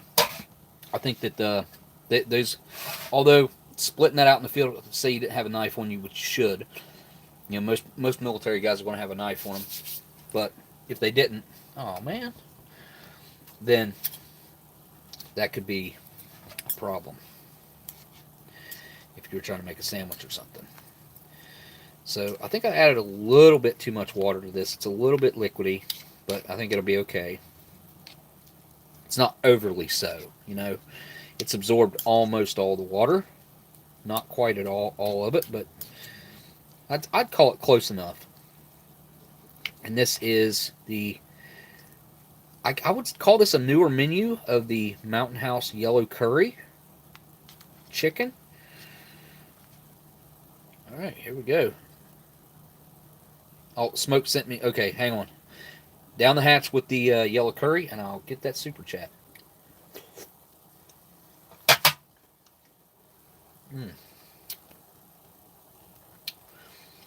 Okay. First thing I'm going to say is that tastes really weird after the bread. They do not mix.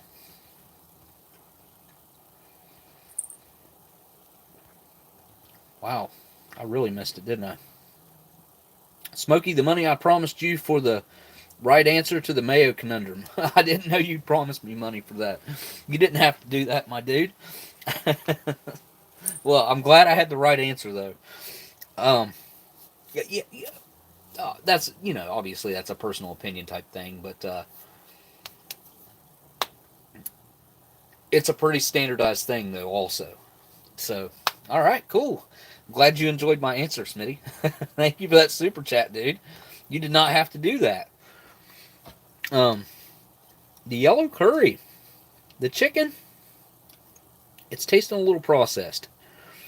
I was expecting a little more from some Mountain House chicken, to be honest. I think might be where it's some dark meat, maybe? I don't know.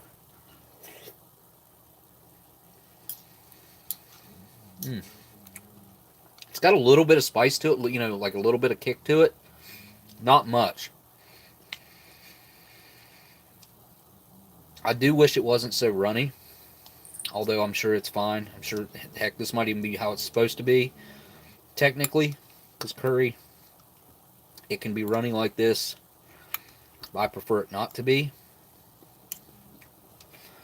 Zucchini. Oh, that rehydrated perfectly. Let's see if the peas rehydrated. Just the peas. Just the peas, guys. Come on. There we go. Wow. Those came back to life, too. Sometimes the peas will stay solid on the inside. It's really weird. Like, they'll separate into... Wouldn't be a live stream if it didn't kick out at least once. Don't forget to hit that thumbs up or down. Either way. Yeah, this is great camping food, I would say. First MRE I ever ate.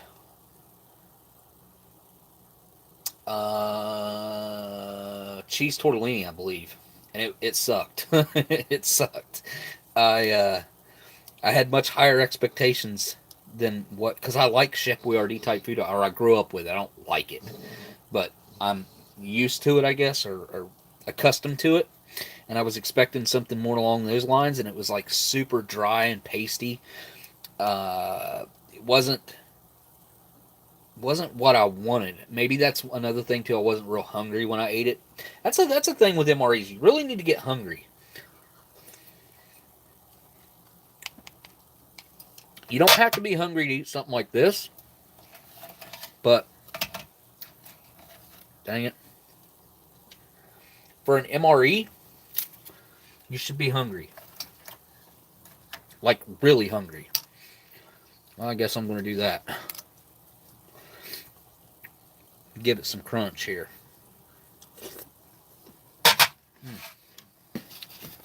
Almost forgot about this.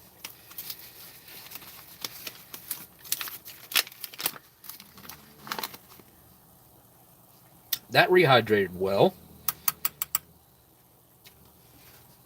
Let's take a look. Looks good. Let me smell it. Okay, it smells old. It smells old, like the bread, and like the jam smells old.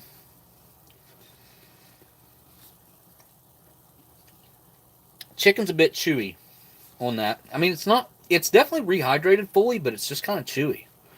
It's like, it's processed chicken. I don't like processed chicken. I much prefer it just to be regular cut chunk chicken.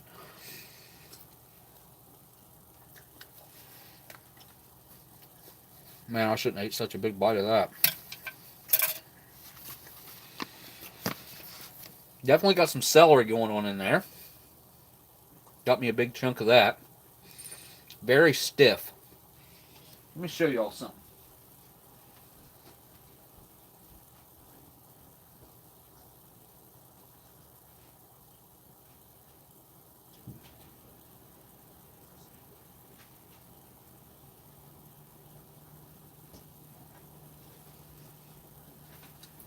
Ooh. Oh man, I really wish I wouldn't ate such a big bite of that. My tongue is numb. Okay, there's something in that dressing, fat or something, that has went way rancid. It didn't hit me immediately, but it's burning underneath my tongue. That is not good. Not good at all. Holy crap. I honestly thought it was safe. I just thought it smelled old. But this is a dog treat. Freeze-dried treat, or topper, that you put on top of their food. Only chicken. No artificial flavors or colors. Grain-free. This is fully... Come on, man. Legit freeze-dried chicken. And this is for my dog.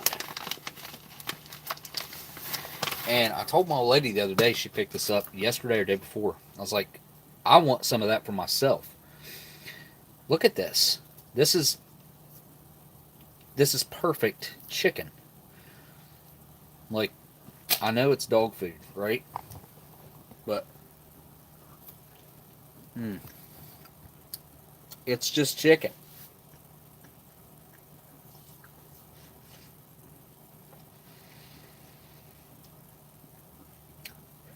Your dog's allergic to chicken? Really? That's high quality, which is kind of weird with the. I've got this really bad stinging sensation up under my tongue. I chewed on the left side, and it's the chicken is the flavor's great. It's helping, but that sensation on my tongue is not going away. It's it's really strong. It's really a lot stronger than I would have ever dreamed coming from an instant dressing mix. I mean, it must have had like turkey or chicken fat in it or something to make like a. I don't know. I don't know what could be in that could be causing that. Honestly, looking at it dry, it looks like there's nothing in it. It must be something to the powder to make it like a some sort of like a dressing or like a gravy integrated into the dressing. But I'm going to pay for that. I can tell you right now, I had a heaping spoonful of that, and it's going to give me a stomach ache. I can pretty much 1000% guarantee you I'm going to get a stomach ache from that. And I didn't even realize it until I swallowed it already, and then my tongue started going weird. And that's why you always take little bites, man. I was very careless with that, thinking that it would have been safe. I was wrong. I was wrong, and I should have been more cautious, honestly. I really don't know what could be in that done that to me, though. Oh, it smells rancid. It does smell like it doesn't have that sorbitol. Well, I guess it kind of does. I don't really know what is going on in that. The herbs and stuff are the predominant smell but there's also a very predominant aged smell coming out from underneath that. And my tongue is still like dry feeling with that burning sensation. Hasn't went away. So let's go to the coffee. Let's go to the coffee. This is the old 96 coffee with sugar. Believe it or not, it usually helps out with like the numbness and stuff. I don't know why. I don't know if it has something to do with the caffeine, crystal. I don't know. I don't know what it is that helps, but that is a killer cup of coffee. Really well balanced, very strong. Nice dark roast. It's got a little bit of sourness and bitterness. It's a killer cup of coffee, I'm telling you. It's really good. I could drink a pitcher of that. Fantastic.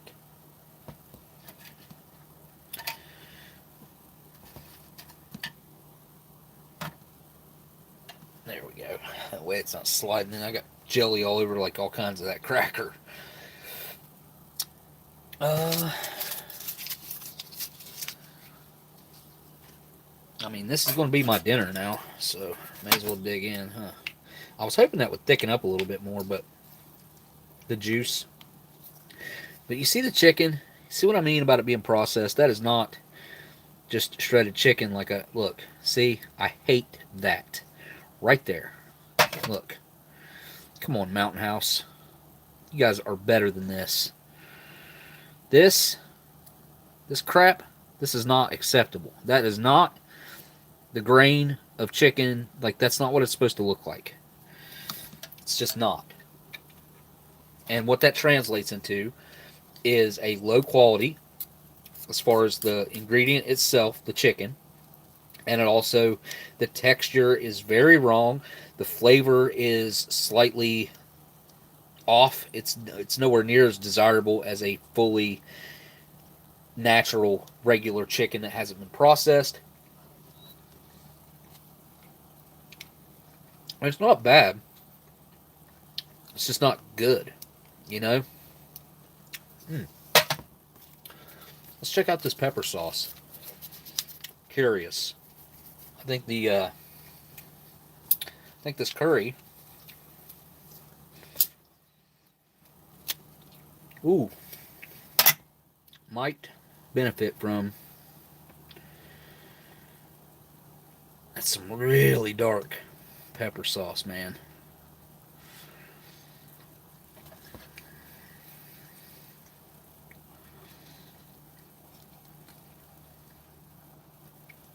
All right, here we go.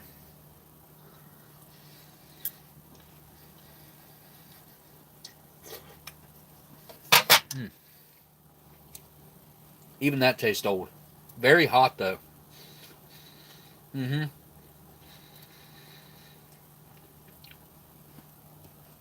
That reminds me a lot of old Tabasco that does this. I guarantee that wasn't supposed to be nowhere near that dark. Might even supposed to be green. I think I've had that pepper sauce before and it had like a green tint to it, if I'm not mistaken. It's got a lot of heat to it though. It just, again, has that old flavor to it. In this case, it's not really a bad thing. It's not horrible. And there's no harm in it whatsoever. I'm trying to hurry before that. Dang it. Stomachache catches up with me because I know it's going to happen. What is that? Is that cauliflower? That looks like cauliflower. Let me try. That is cauliflower. Wow. Didn't expect that to be in there. I didn't see it in the ingredients list. Carrots, red peppers, zucchini, rice, chicken, and apparently cauliflower. Huh. Never had freeze-dried cauliflower. I'd like to have tried that dry. See that piece of chicken right there on my thumb? I don't like it. I'm not going to eat it. Mm-hmm.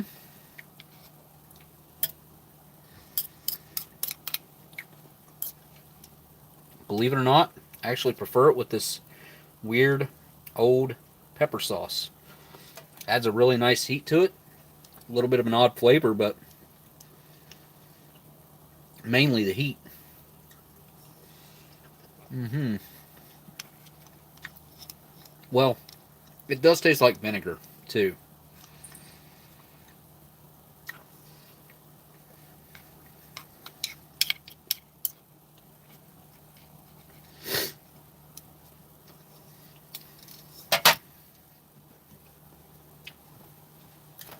Little cracker. It's actually nice to have a crunch contrast going on there because it's pretty soft. I mean, not soft, but there's just no. It's all the same texture. You know what I mean? Kind of soft and chewy. Whereas this, it's got a nice crunch.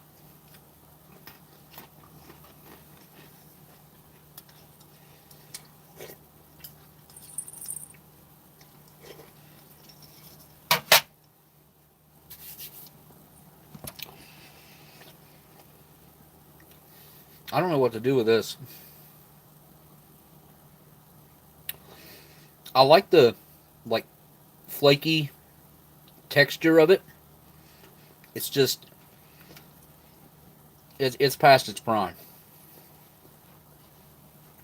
Although it's not so far past its prime that I won't eat some more of it because I don't want to waste it. Really, you don't see these loaves very often, and I want to eat it when I can. What's he bragging about? What's Readiness Reviews bragging about? Getting home from a nice date night? Oh, yeah. I'm bragging. Let me cleanse the old palate here with this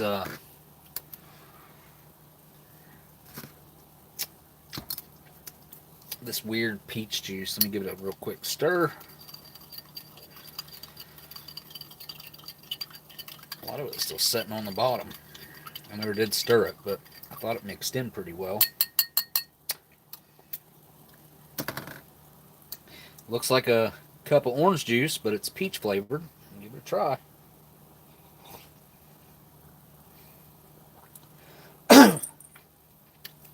Huh. Let me get this hand away from it, because I think I'm getting a smell from my hand. Nope, it's coming from this. It's actually coming from the drink. It tastes very peachy. It's tangy, kind of sour. It tastes very natural, but it smells, and it's got this smell coming off of it. It's just got that vintage bread and like cardboard and like really old. Honestly, this smells like something from the like 50s and 60s. It really, really, really does. It's typically where I find this scent. This smell right here is something from the 50s and 60s. Not usually something from the 90s. So I don't know how that happened. The clear bag had something to do with it, I'm sure. Still can't get over the fact that that chicken was busted the way it was. It sucks.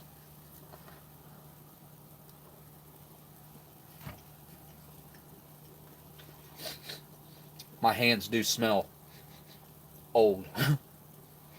They just smell like old stuff.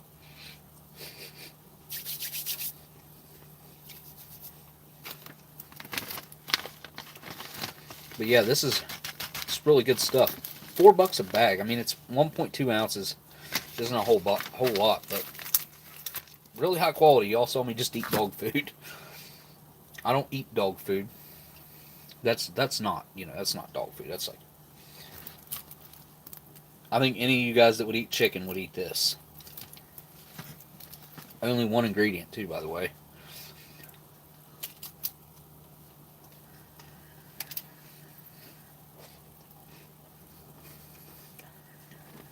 I love these old crackers.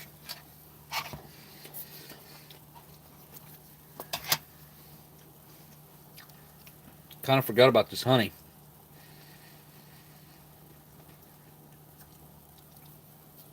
Almost hate to open it up, but I'm going to anyway. Let's see if I can shake it down so hopefully it doesn't come spewing out the top when I poke a hole in it. Kind of feels like it's, bulged a little bit, which I'm sure is not the case, but it's very full. All right. Well, can you see in there? It's definitely got a dark appearance to it. You can't really see it. Let's see if anything will come out. It kind of looks like it might be solid.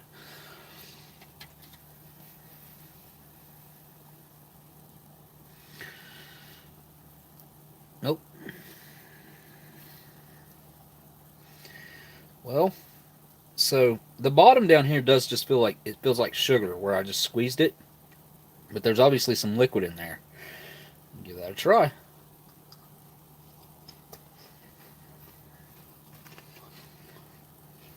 Okay. Ooh. That tastes really weird. Very, I don't know. I'm going to knead it some. See if I can kind of reincorporate the sugar element with the separated liquid. There's not much room in here is the thing. 2 days is 2 days. 39, June 21st. Hell, we're basically a year apart.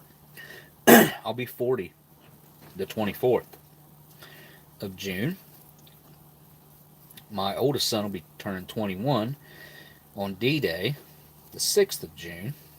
And my youngest is no longer a kid. He just turned 18 over this past week. So, Mr. Renee says 53 next Saturday. Oh, so a week from today, huh? Maybe we should have a Miss Renee live stream next week. Birthday live stream. Uh-oh, it's starting to leak out the end here. I've kneaded it too much. Well, let's see if I did it any good. Probably not. But it's worth a shot. Oh, it's definitely, jeez. Filled that cap up.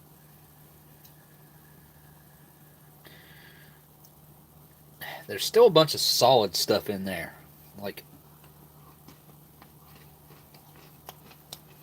and that honey.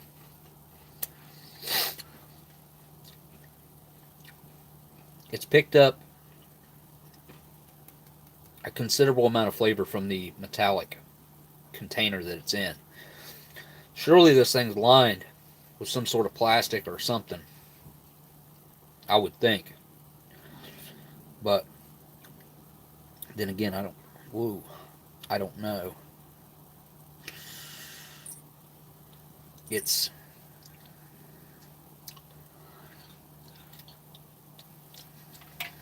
is definitely one of the weirdest honeys I've had. It's going to end up all over the tray. Let's just do this. I want to get some of that solid stuff in there if I can. Well, maybe it's mostly all liquid like that. It's just I definitely feel like a sugar feeling element in the bottom of the tube. I'm never going to get that to my mouth without getting it all over the place. Although I would like to.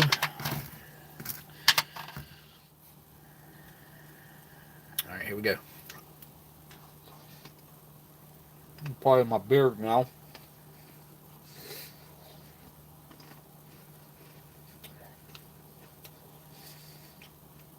The honey itself,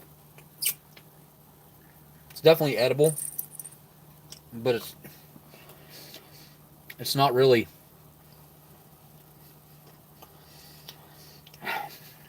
It's not great.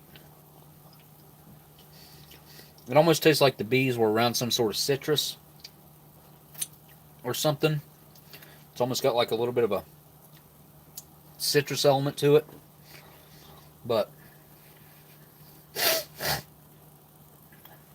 yeah.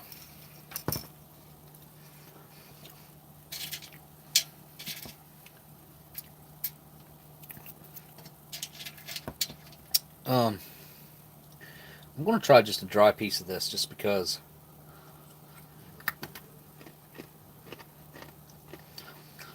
it's not, what is it, what do you mean, Wisconsin honey? That's because it's not WI honey?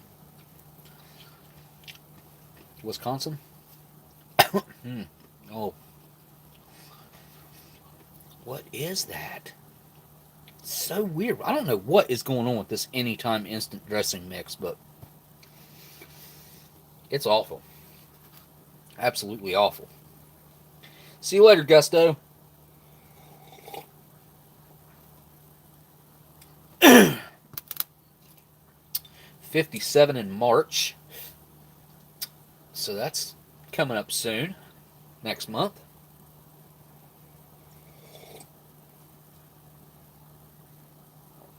Start counting backwards at 40. Well, I hope by the time I'm 50 that I can feel 30 again. You know what I mean? Speaking of Miss Marilyn,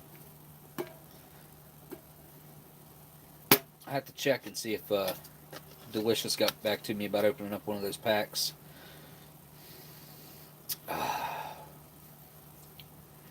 Very good. And these are Camel lights, but these are not Camel lights. They're no longer lights. These are a full flavored smoke. Much too young to feel this damn old. Well, I've been feeling that way now for about 6 years since I had an accident. Call it whatever. It was nothing I'd done. has a few disabilities, so I celebrate every milestone we make. That's every day is a gift. And I've been thinking, obviously, I think about my mortality more than probably most people do. I've been trying to stop myself from doing that so often. We all are lucky to have every day, honestly. One more day, regardless of what we do with it, we might waste it. I think I waste a lot of my days not doing, not living up to my potential, if that makes any sense. At least that's how I feel. And I try not to dwell too much on the obvious of Sebastian. Things that I should be doing, things I could be doing. Sebastian, enough. Stop. Poor old guy. I chill. Every time I look at him, I just get sad. Anyway, I kind of thought about doing this at the very beginning of the live stream, turning the camera around like this, addressing what's currently going on. Because, like I said, I know people that are directly in the line of this thing that's happening right now in the world. We had the Canadian trucker thing going on, which now I think we have an American thing, which I think it's sparked a rally across the entire world. I heard Australia, New Zealand. Where else did I hear? Other places, lots of places actually. Something like somebody had made a count of like 80 different places where it was going on. The youngest child asked you their. Wait a minute, Smokey. The youngest child asks you their favorite and only joke. What do you call an old snowman? I really want to get this. uh, I don't know. I don't know. I'm waiting on the answer now. Uh,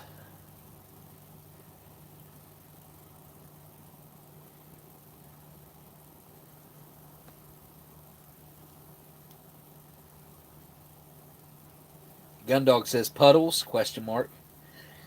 The answer is water. Oh, yeah. So Gundog was on the right path. Okay, so the answer is water. I got it. I was thinking an old snowman. Well, Frosty the Snowman did his whole thing where an old snowman. I was trying to think of a way that a snowman could be old, I guess. Live in a freezer or live up north in the Antarctic or whatever. Somewhere where it stays really, really cold all year. So, that was a good one. You definitely got me on that. I'm not good at like those one line jokes like that. I'm sometimes I can figure them out. I guess I'm probably pretty average at it. What's your favorite song from childhood? Oh, wow. Childhood, one of the biggest things, music wise, for me as a kid that I always come back to memory wise. I guess at the time it was a huge influence, and I think it was right around the very beginning of MTV, and it was Guns N' Roses, Appetite for Destruction. I can still remember going to the store, getting, it was my first tape ever, my first cassette tape. It was in one of those plastic things. Remember those plastic things that cassette tapes used to come in? And we bought it at a store called Hex. I don't know if you guys had those where you live at.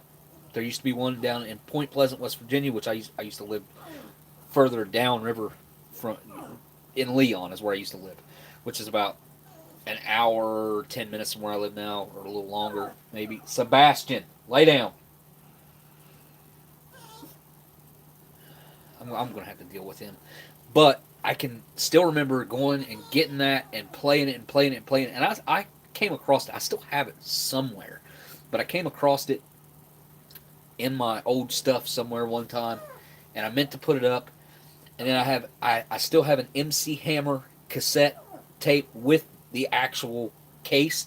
The Guns N' Roses one I think I lost the case to, which was a really cool case. The art on it was really cool, and I would say Guns N' Roses was a big influence on me in those years of my life for whatever reason. My teen years, I really liked like Sublime, and I got into an Eminem like loop where I liked Eminem and Dr. Dre at the time. Like it was a thing. Wants to hear nothing but the wheels on the bus. Oh my gosh, that would drive me nuts. Hey, let me stop. Don't attack me, asshole. All right. Hopefully he'll chill. You got a friend in me. The Toy Story song. Toy Story. I mean, I had kids, so my kids watched Toy Story. When my kids were little, which we still were on the VHS thing, we still had it was all VHS when my first son was born. Uh, till he was I don't know till even when my other son was born, we still did a VHS thing. It was we set up a TV and stuff for them, and we had tons. I still have a bunch of the VHS tapes. Monsters Inc. We played it so much. I think we wore it out. But the one we definitely wore out was Scooby Doo, and we had the VHS, and then we got the DVD. He wore the DVD out. He would literally, my youngest son would watch that movie back to back to back to back. It's it was a headache, but it's what he liked. I mean, a lot of the Guns N' Roses ones I could probably sing word for word. It's it's kind of weird. Like I've tried to sing a song without having the music, and it's like I get this brain fart, and I just can't get past a certain point with pretty much any song. But if the music's there, I can do it. Sublime, there were some Sublime songs I could sing all the way through, which was I used to love Sublime for some reason. Um, Probably because I used to smoke a lot. So, uh, back in the day, it's been a long time. I did get into a Metallica phase where I used to run a lot. I used to run miles and miles a day, every day. And that what album came out? I can't remember. There was like a break in between, a pretty good sized break for Metallica in between their last album and the album that came out when I was about I'd have been about 12, probably 11 or 12 years old, somewhere along in that range. So it would have been like 95, something like that. 94, 95, maybe 96, something like that. Can't remember the name of that album. I think I can't remember if it was a CD or a DVD or a cassette tape that I used to run with. I've still got my original old Sony Walkman. I just found it recently. I had it in well, it's in my bottom drawer now, but can't remember where I found it at. But it's my original Sony Walkman, which, well, I say my original. I think I had a couple that broke, but it's the last one that I had that should still function. And I've got maybe one cassette tape that I could find right now, which would be the MC Hammer cassette tape that I could throw up in there and plug some headphones in there and see if it'd work. Um, Eminem's the reason I don't have a list. When I got my tongue pierced, I started talking funny. I don't. Eminem's the reason I don't have a lisp. I don't understand your statement, CT. Did you ever take that tongue piercing out? Rapping with Eminem fixed it. Okay, I got you. Okay, cool. That's cool. Yeah, I've sang a lot of Eminem songs in the car on the road. Uh, One of my favorite albums obviously was the first one with him and Dr. Dre working together with Chronic 2001. That was two thumbs up for me back in the day. I don't remember even what's on that thing now, but it got played a lot.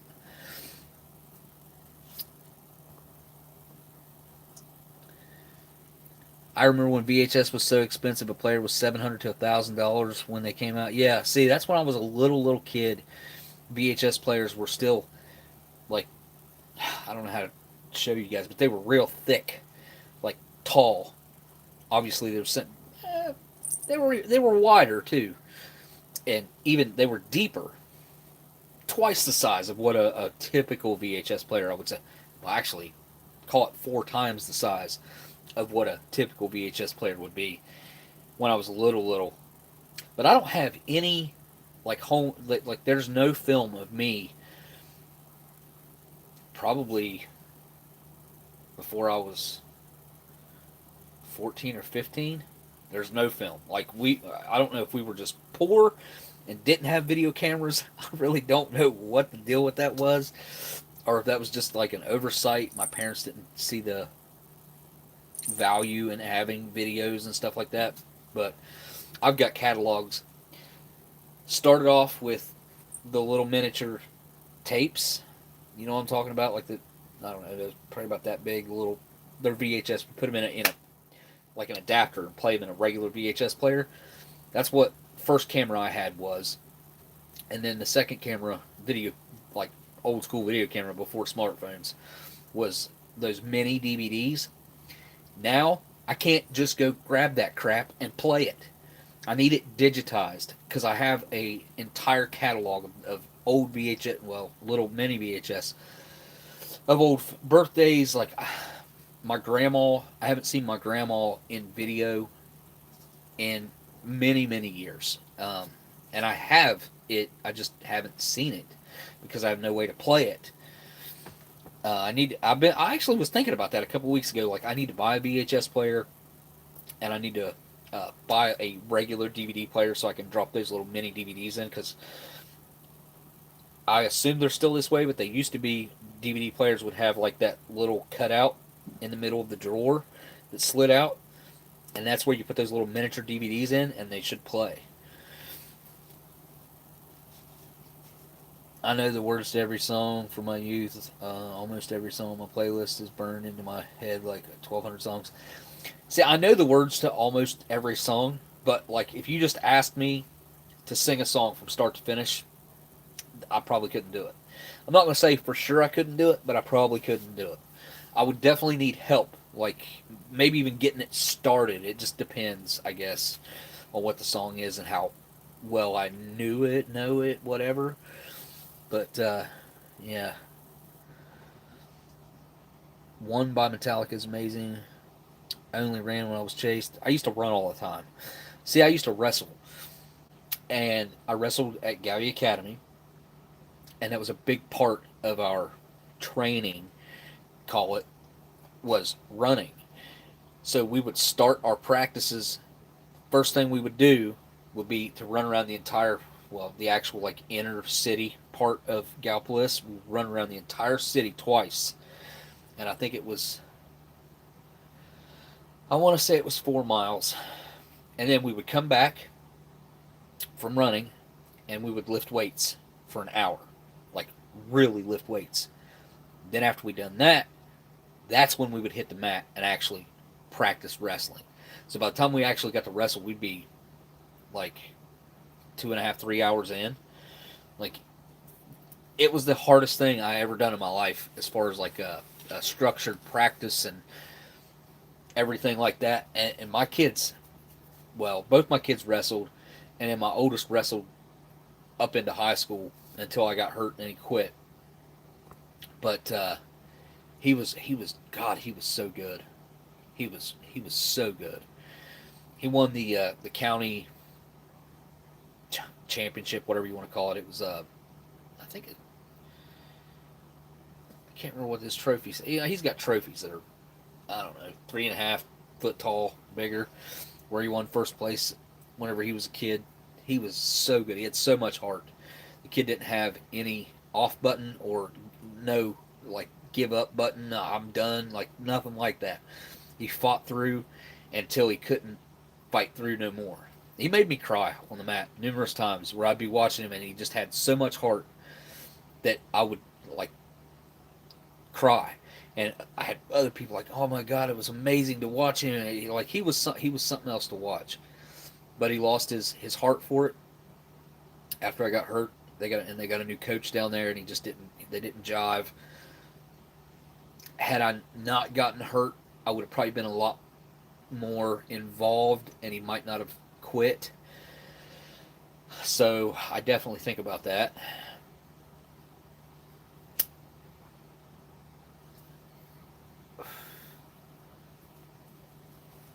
Smokey, you mean the Staples That's Easy button?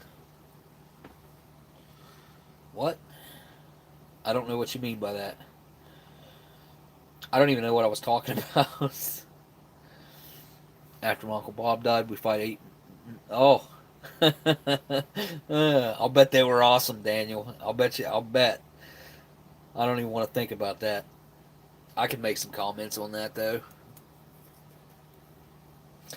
They just didn't they didn't groom themselves so well back in the 8 millimeter film time era. Not into hairy, although I am extremely hairy myself. If I had a choice though, I wouldn't. I'd be slick as a seal. Had an 8 millimeter projector and two Looney Tunes silent.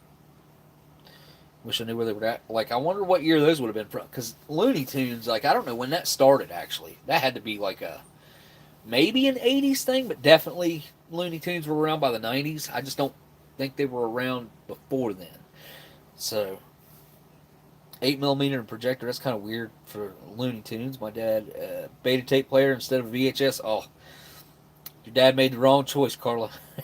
That's like people that got the, what were those laser, gosh dang it, those great big huge laser disc players. They were called like Beta or something. I can't remember what Betamax or something like that. I never had one. I don't even know. I've never seen one. I've seen the disc before in person, but I've never seen the player.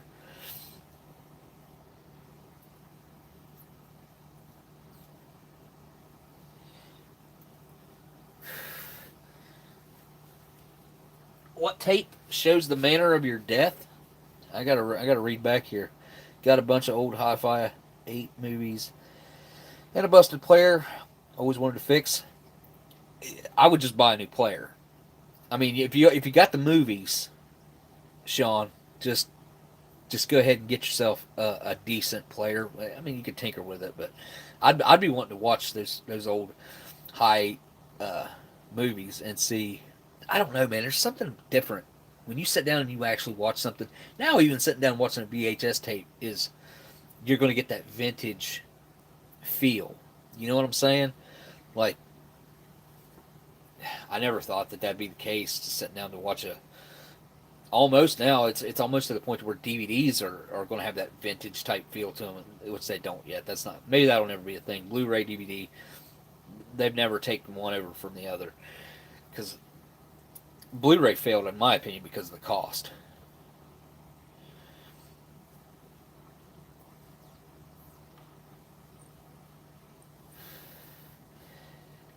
Any music from the 20s to the 90s is just awesome. Most of today's music's not up your alley. There's a lot of bad stuff out there. I'm not gonna lie. There's some good stuff out there too. You just gotta look for it. You gotta well, obviously it's to everyone's taste. Music is one of those things. It's kind of like food. Like not everybody's gonna like it, even though you think everybody might like it. It might be one of those things that's pretty neutral that you think, just about anybody could like this. Well, maybe a lot of people don't like it. Um, but yeah, I used to get into music a lot more, I guess I could say, than I do now. I mean, I'm all about having a good driving tune going, driving down the road.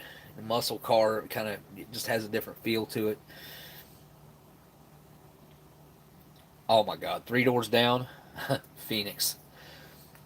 Yeah, I remember Three Doors Down. I worked at Dairy Queen whenever I was like 13, 12 or 13 years old. It's my first tax-paying job, and I'll never forget. Like, it was such a cool experience. Now it sucked at the time. I hated it. Hated work. I was the cook. Never got to be out in front with the people, which I prefer to be around people. But I was stuffed in the back by myself cooking burgers and chicken and hot dogs. And I'd much rather been up front running a cash register and making ice cream and crap like that. That's not how Dairy Queen from around where I'm at functions. They put the little cheerleader types out front. That's just the way it's always been. Now they got to be a little older, but back then they could be young. Cheerleader types out running the cash registers, making the ice cream, and a guy would always be in the back running the grill. It's just the way it was. And but what got me thinking about this was you saying the Three Doors Down, but I don't know who sings that song, but closing time. We would always have the radio on after the restaurant Dairy Queen closed, and closing time would come on at least 3 times while we were closing. And it was just burned into my brain. It's never left. It's always been there. And every time I hear it, it takes me right back to working at Dairy Queen, cleaning up at the end of the night, cleaning the grill, and like getting everything put up. Like it's really one of those things. Music can take you back, just like food can take you back. Your food memory is stronger than any other sense memory that you have. If you can trigger an actual food memory, it's going to be more pronounced than any other type of memory you can have. So, from a smell or from a visual, you see what I'm saying? Like something that'll trigger a memory. If a memory is triggered by actually consuming something, food, it's going to be a strong memory. It's going to be something that's good. Yeah, I mean, it's just going to be a good memory. Not good, but detailed, I guess would be the word I'm looking for. When I just looked up, it was 2:22:22 time on the live stream, and I totally meant to at least make a post. I wanted to do a live stream on 2:22:22 because we're never going to see a date like that again in our lifetimes. It's just not going to happen. Because then you move up months, and then you get 3:33:33, which obviously, that's a long time away, but not 33 days in a month, so it can't happen. You could do 3:33:33. So, but the 2022 was all twos. All twos. 0, 2, 2, 2, 2, 0, 2, 2, 2, 22, 22. I'm a numbers guy. I have a firm believing in numbers have meaning. My buddy's dad, Laserdisc. That might have been what I was trying to think of. My little sister's into vinyl. Has been, or she was. I did get her some vinyl stuff for Christmas this year.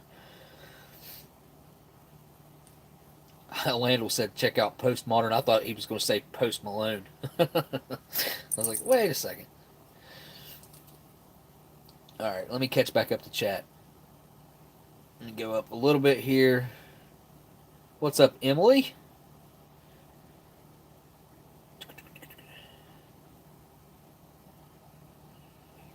To an old 13-inch Trenton. These two, though, through a VCR. Oh, Atari's hooked up through the Betamax. That's awesome. My son, hang on.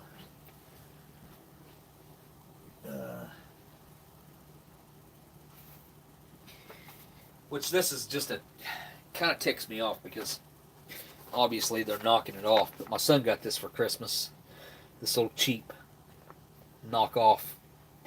Wishes it was a Nintendo Mini Game Anniversary Edition Entertainment System. Built in 160 classic games. Which just does have legit Mario and stuff like that on it. Some Chinese made in China. Hate supporting China. I hate China.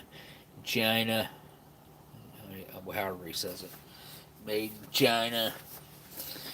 But my son actually hooked this up at Christmas. I think my mom and dad got it for him. And he really enjoyed it. And really enjoyed playing it. I still have my original Super NES. My original Nintendo 1, whatever they were stamped with 001. It was an original. My mom and I think my mom bought it for me when I would have been 5 years old. I was in kindergarten. It was our original Nintendo. It had been working all that time. My grandma passed away in 2007. Her home health nurse, my mom let move into her house. My grandma had basically a brand new house that she lived in for a couple years before she passed away. And my mom ended up letting that home health nurse move in there like a year or so after my grandma passed away. And my Nintendo was still in that house. And that lady had kids. And mom said it could stay in there and the kids could play it.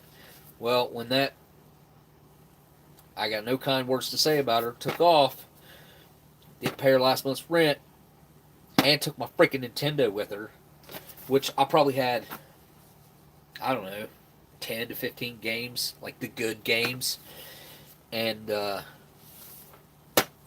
of my childhood gone because some lady wanted to be a thief after she had been treated very well by my mother. My mother took care of her, gave her a place to stay. So cheap. I mean, you couldn't turn it. I think she was charging her like $250 a month to live in a brand new house. A house that had been built like 3 years prior. Just ticks me off because my Nintendo's gone. I'll never see it again. It's hard to tell what she done with it. Probably got discarded. I mean, you know, her kids might have played it occasionally, but I'd say she probably sold it. I mean, it's probably worth good money, especially nowadays. It was probably worth money then. I think she cut out in like 2010, probably, or 2009 or 10. She wasn't there maybe a year, maybe two, something like that when she cut out. Just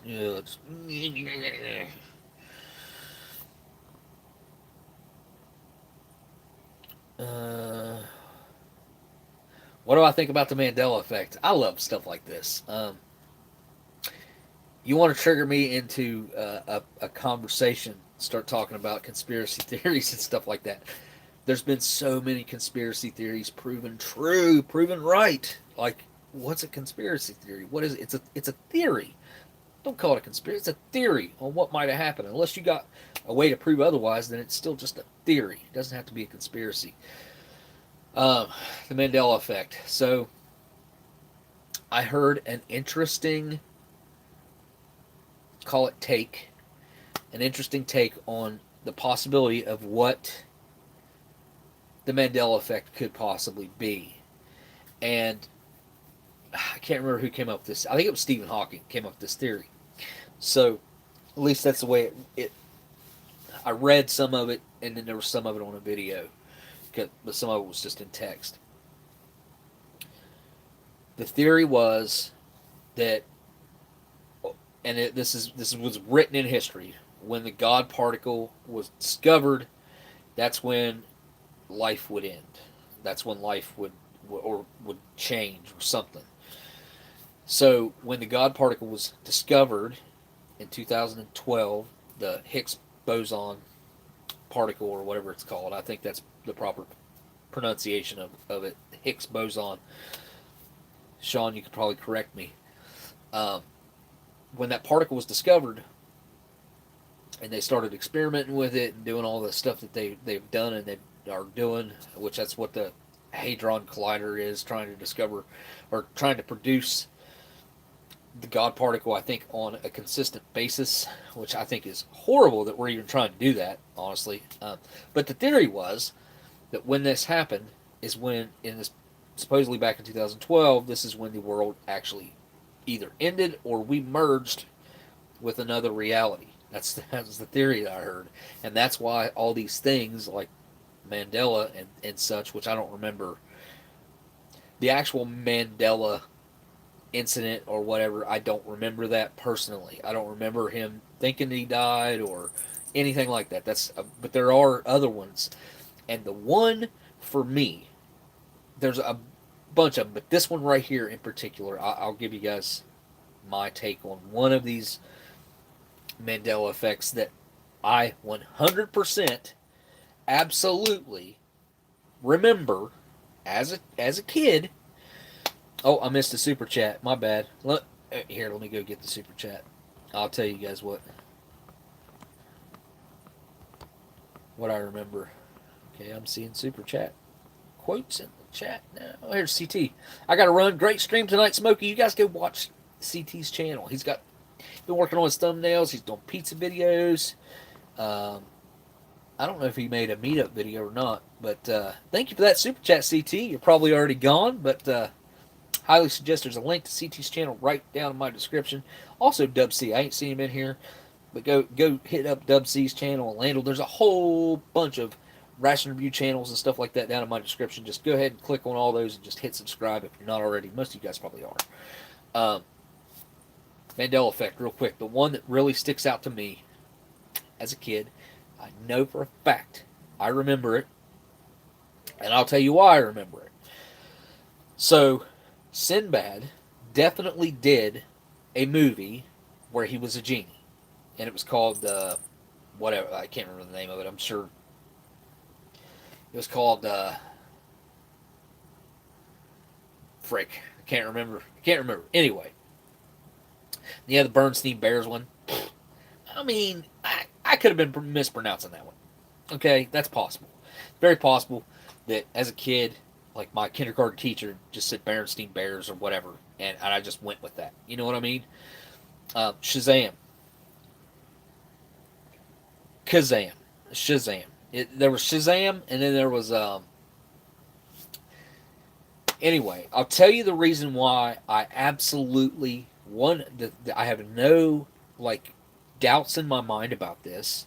And I was younger. I don't know how old I was. In between, I would say 7 and 12 years old. I would say somewhere in that range. I'm not exactly sure when this would have been.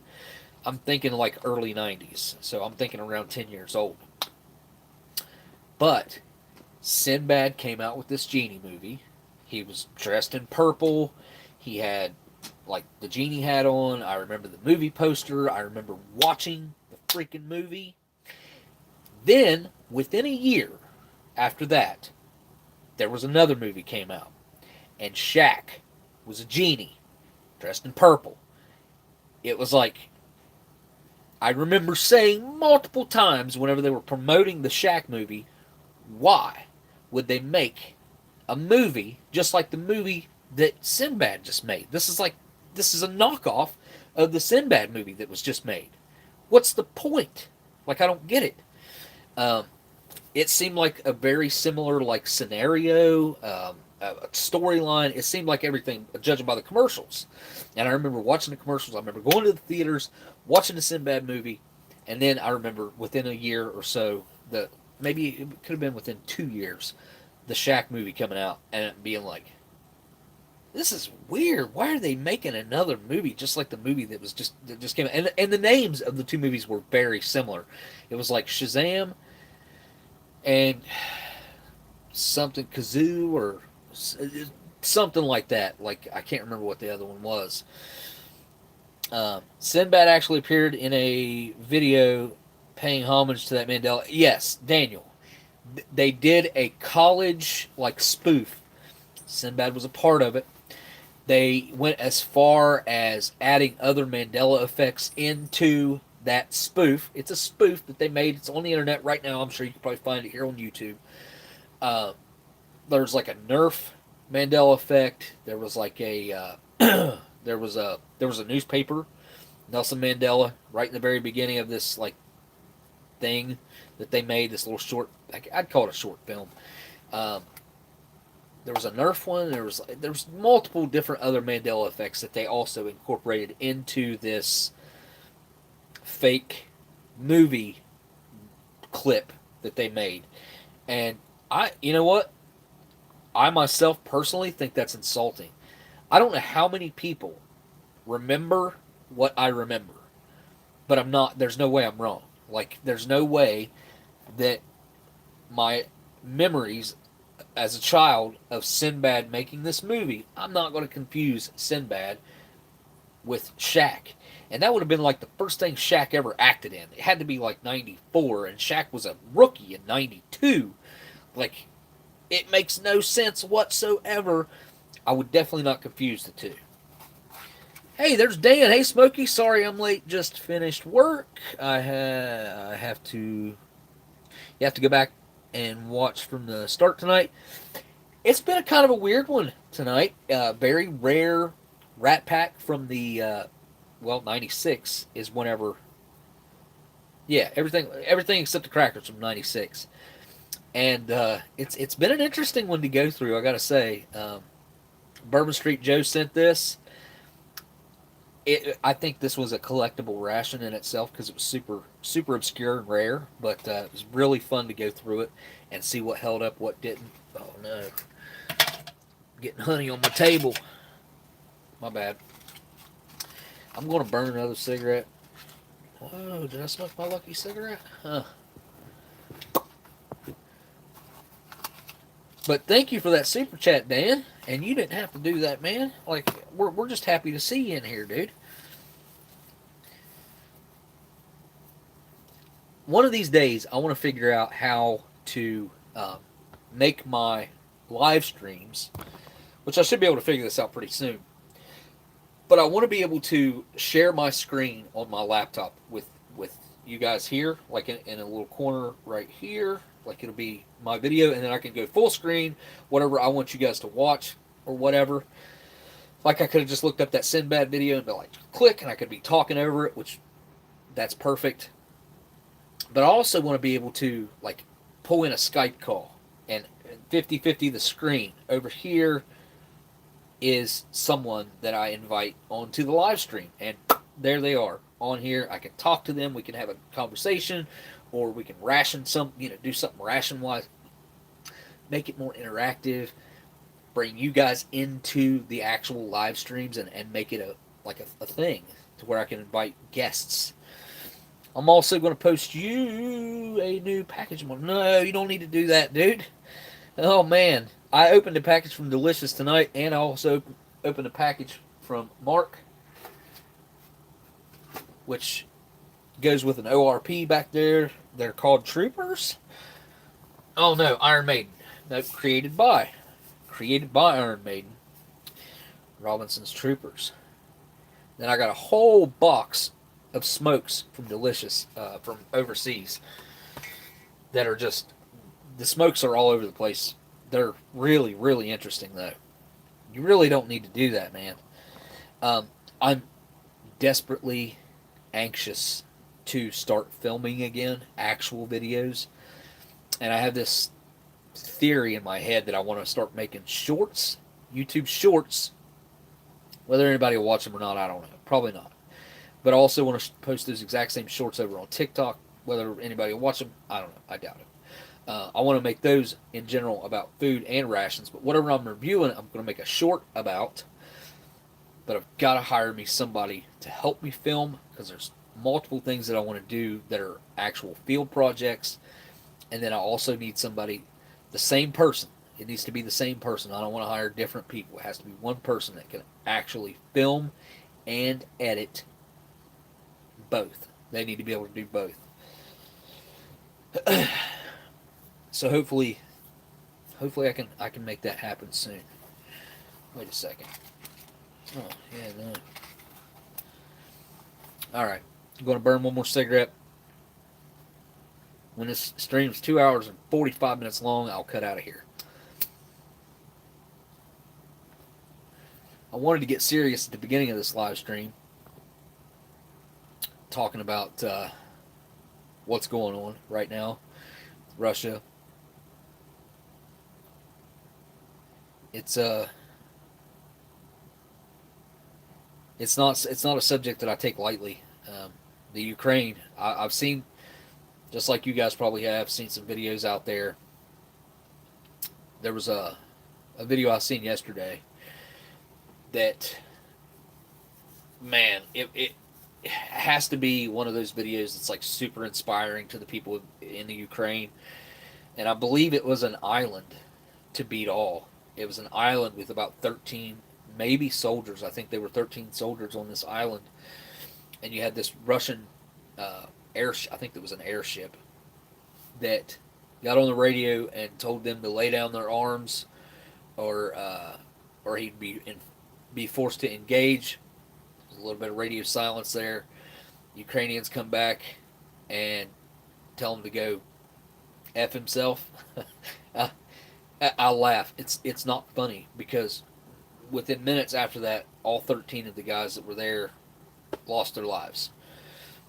And when I heard that, like that's like, man, obviously those guys, like they done their thing to the bitter end, and they're taking a lot of pride in what they're fighting for in their country. That's for sure. I have a feeling if you saw something like that happen here in the United States, the people here would be the same way. Well, a lot of us would be. Snake Island, I think you're right. Yeah, yep, with a Russian warship. I saw that yesterday at like, I want to say probably like 4 o'clock or something like that. I shared it with some guys probably about 7 o'clock. I forgot about it. Couldn't remember where I found the clip at.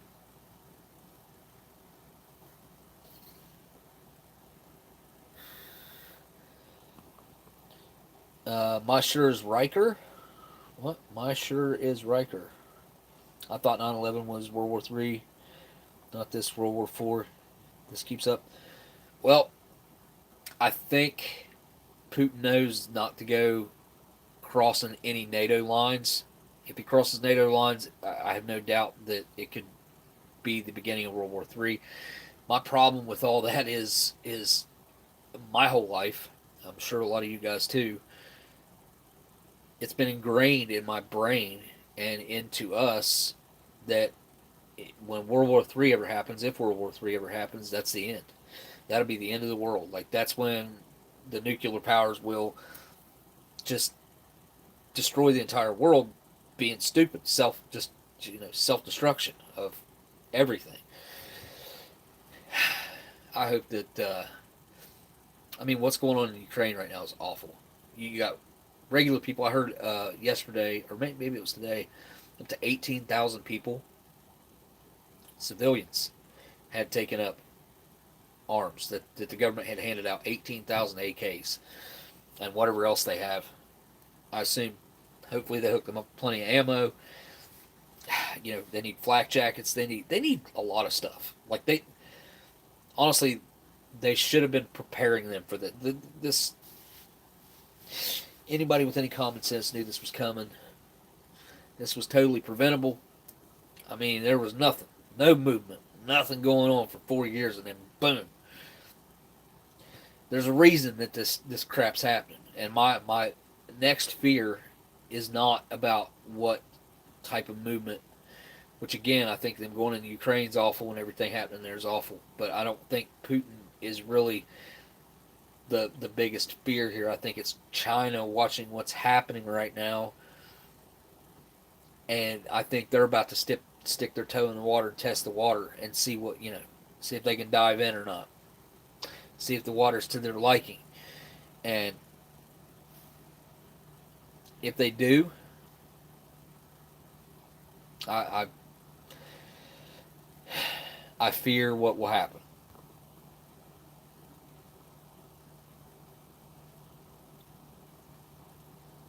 Oh, are you guys talking about the old man that got ran over in the truck by the tank? Did you guys see that? They pulled him out of that truck. I guess he was okay. Like it was, I don't know. From what I seen, he looked okay. I saw the video and I was like, oh my god, that's just absolutely awful. With those Russian soldiers, shame on them, man. Shame on those guys.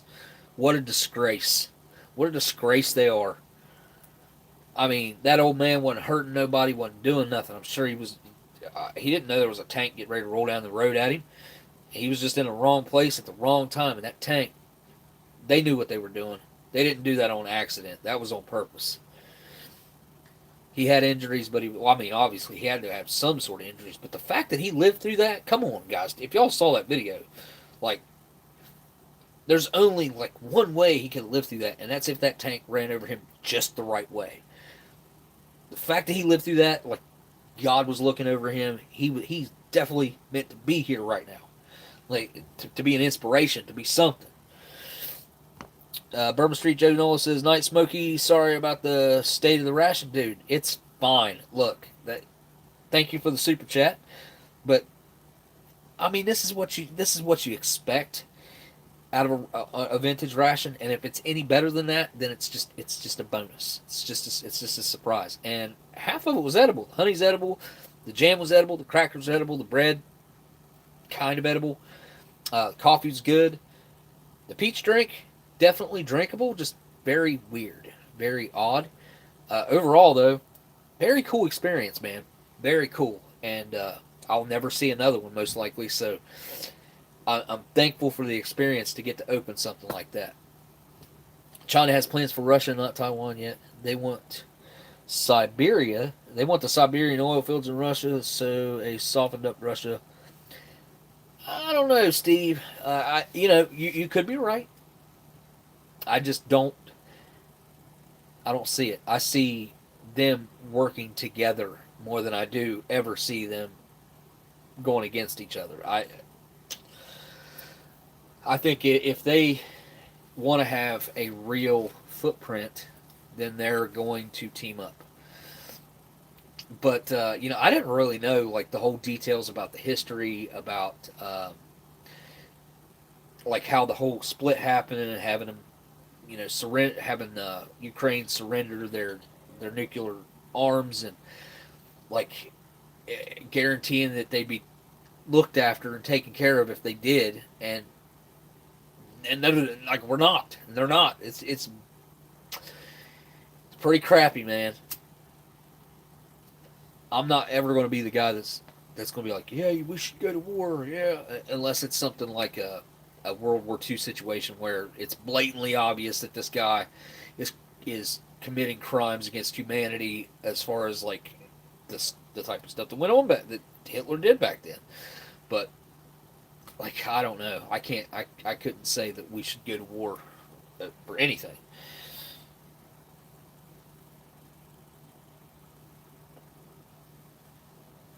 What about Gandhi? Yeah, the whole thing is a mess. I agree. It really is.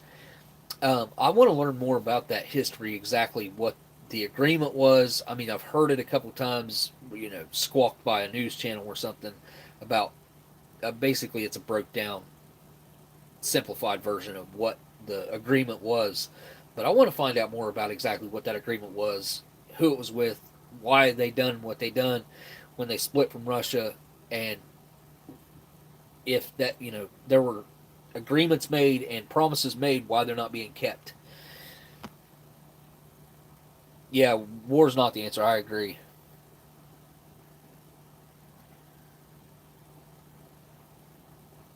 He handled the liberation from the English. Gandhi. Well, war rarely really is the answer. The only thing that's going to do is benefit government. Government's going to benefit no matter what when it comes to any type of conflict like that. Tell me I'm wrong. Government's going to benefit. Big business is going to benefit. Obviously, anybody who produces anything that is consumed and used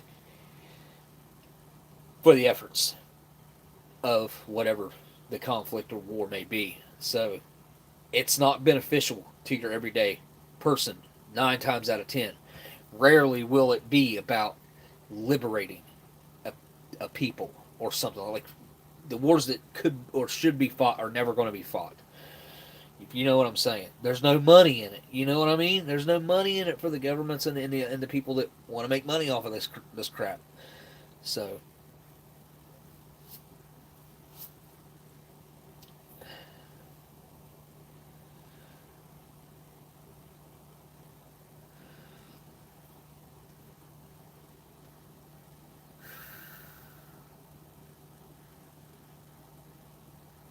what?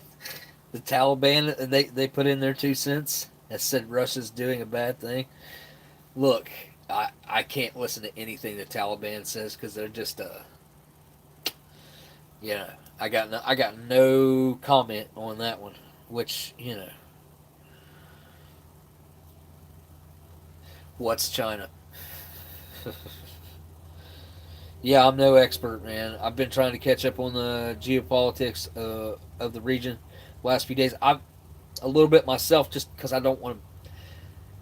Obviously, something like this goes on, you either care or you don't.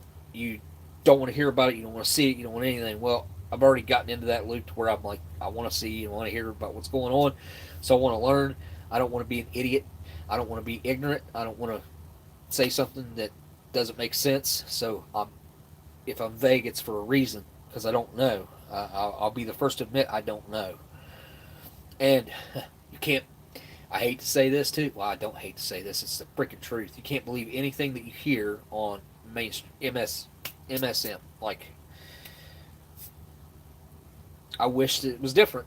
I wish it was different. I wish we could believe the people that are supposed to be doing a noble job of reporting current events and things that are happening, but that's just like over there. They don't even know what what they could believe because you got Russia that's doing all these mind games and all this crazy stuff that they're doing. They don't even know half the time if what they're seeing or hearing is real or not. See, that's the age that we're living in now with technology. So many things can be faked, which the government admitting that, well, what they call it, where they use crisis actors and they set up I can't remember what it's called, but a false flag. They admitted that Russia might have false flags and film stuff that and make people look injured and all this crap. Like, they just admitted that they've probably done that crap themselves, in my opinion. That's what I heard when I saw that government official standing up there saying that crap. Which anybody with any common sense knows it anyway. But and it's been proven that they were going to do this type of crap. It's written in history books that supposedly they didn't go through with it. Whenever they were trying to start a war with saying that I can't remember what that one was, but it was going to blow up a plane, and it was just a whole mess.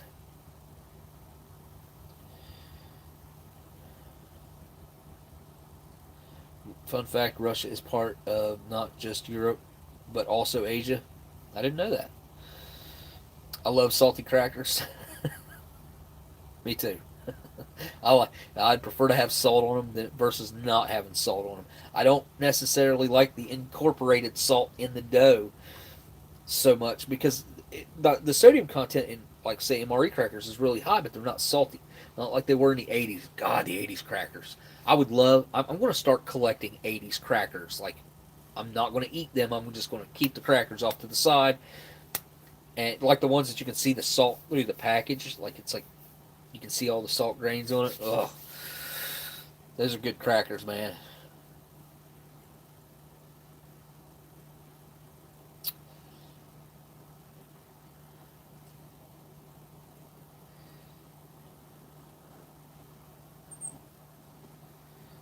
If you want to be unsettled, go ahead and read that one.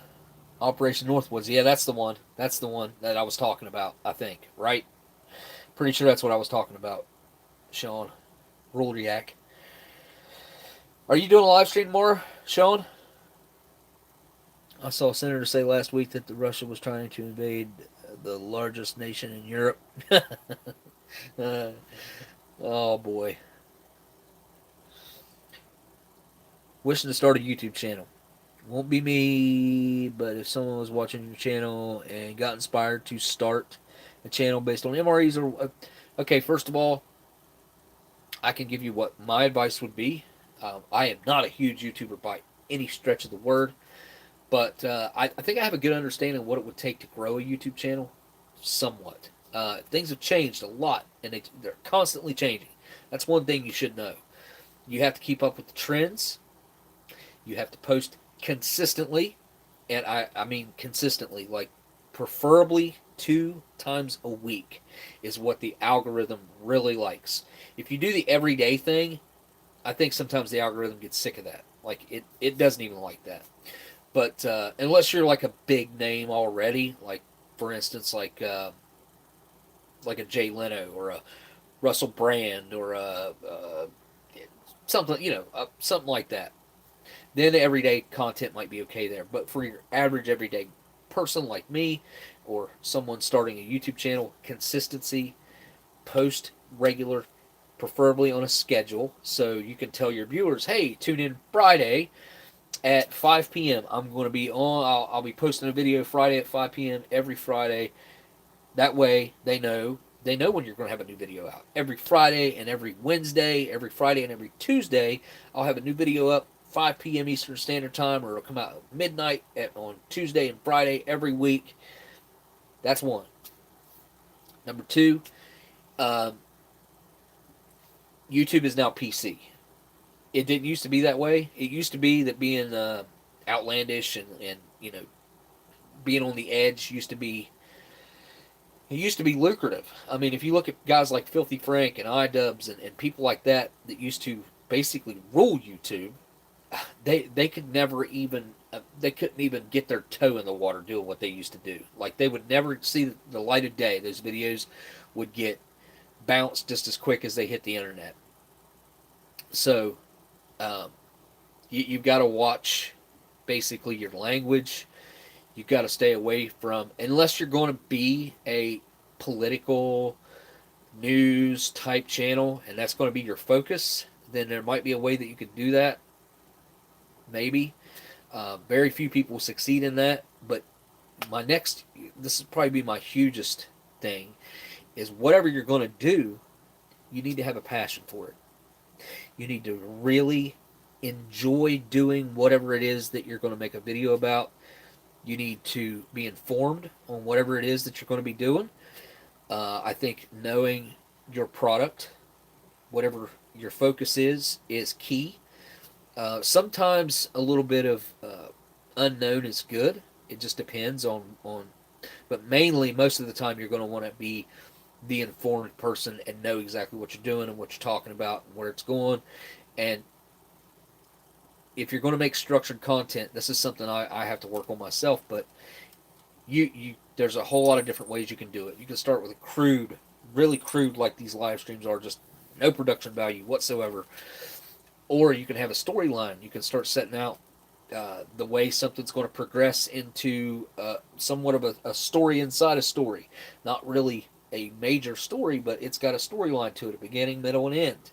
That a lot of people like. They like to have that beginning, middle, and end.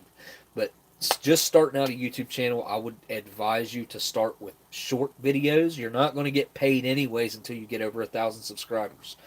And it might take you a long time. You might get there in a week. You might have a video that takes off. You might get there. It might take you a year. You may never get there. That's just the reality of it. Confidence is another thing. You have to be confident in yourself and what you're doing. And again, like I said, you got to have a passion and like what you're doing, or it's just not going to work. It's just not going to work. So, starting out on YouTube, short videos. I think short videos is the way to go now. Used to be YouTube preferred 10 minutes or longer so they could pack the ads on. That's what they wanted. That's what the algorithm wanted. It craved longer content. Now, they've finally come to the realization that nobody has an attention span. Everybody's attention span is 10 seconds. Like, it's just 1 minute. That's why you see shorts that do so well. That's why TikTok is so popular. 1 to 3 minutes is what those are.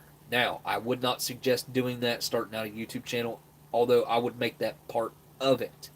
Make that part of your repertoire, that you do that as well. Make those 1 minute to 3 minute videos, but definitely you're going to want to make your beginning videos shorter.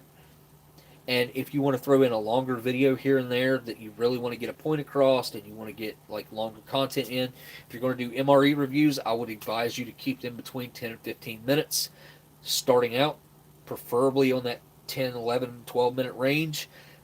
And then as you get more established, you can go longer. And if you find out people like to listen to you, they like to hear your voice, then you can stretch it out a little bit longer. Steve's a great example of that, I think, which of course things have changed a lot, but starting out, I think Steve would tell you the same thing. If he could have kept his videos shorter in the beginning, it might have helped him out a little bit.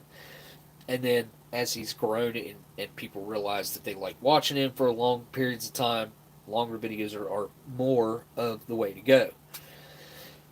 I could probably give advice on this for a while. I have a lot of ideas on how to grow a channel. Thumbnails. There's another thing.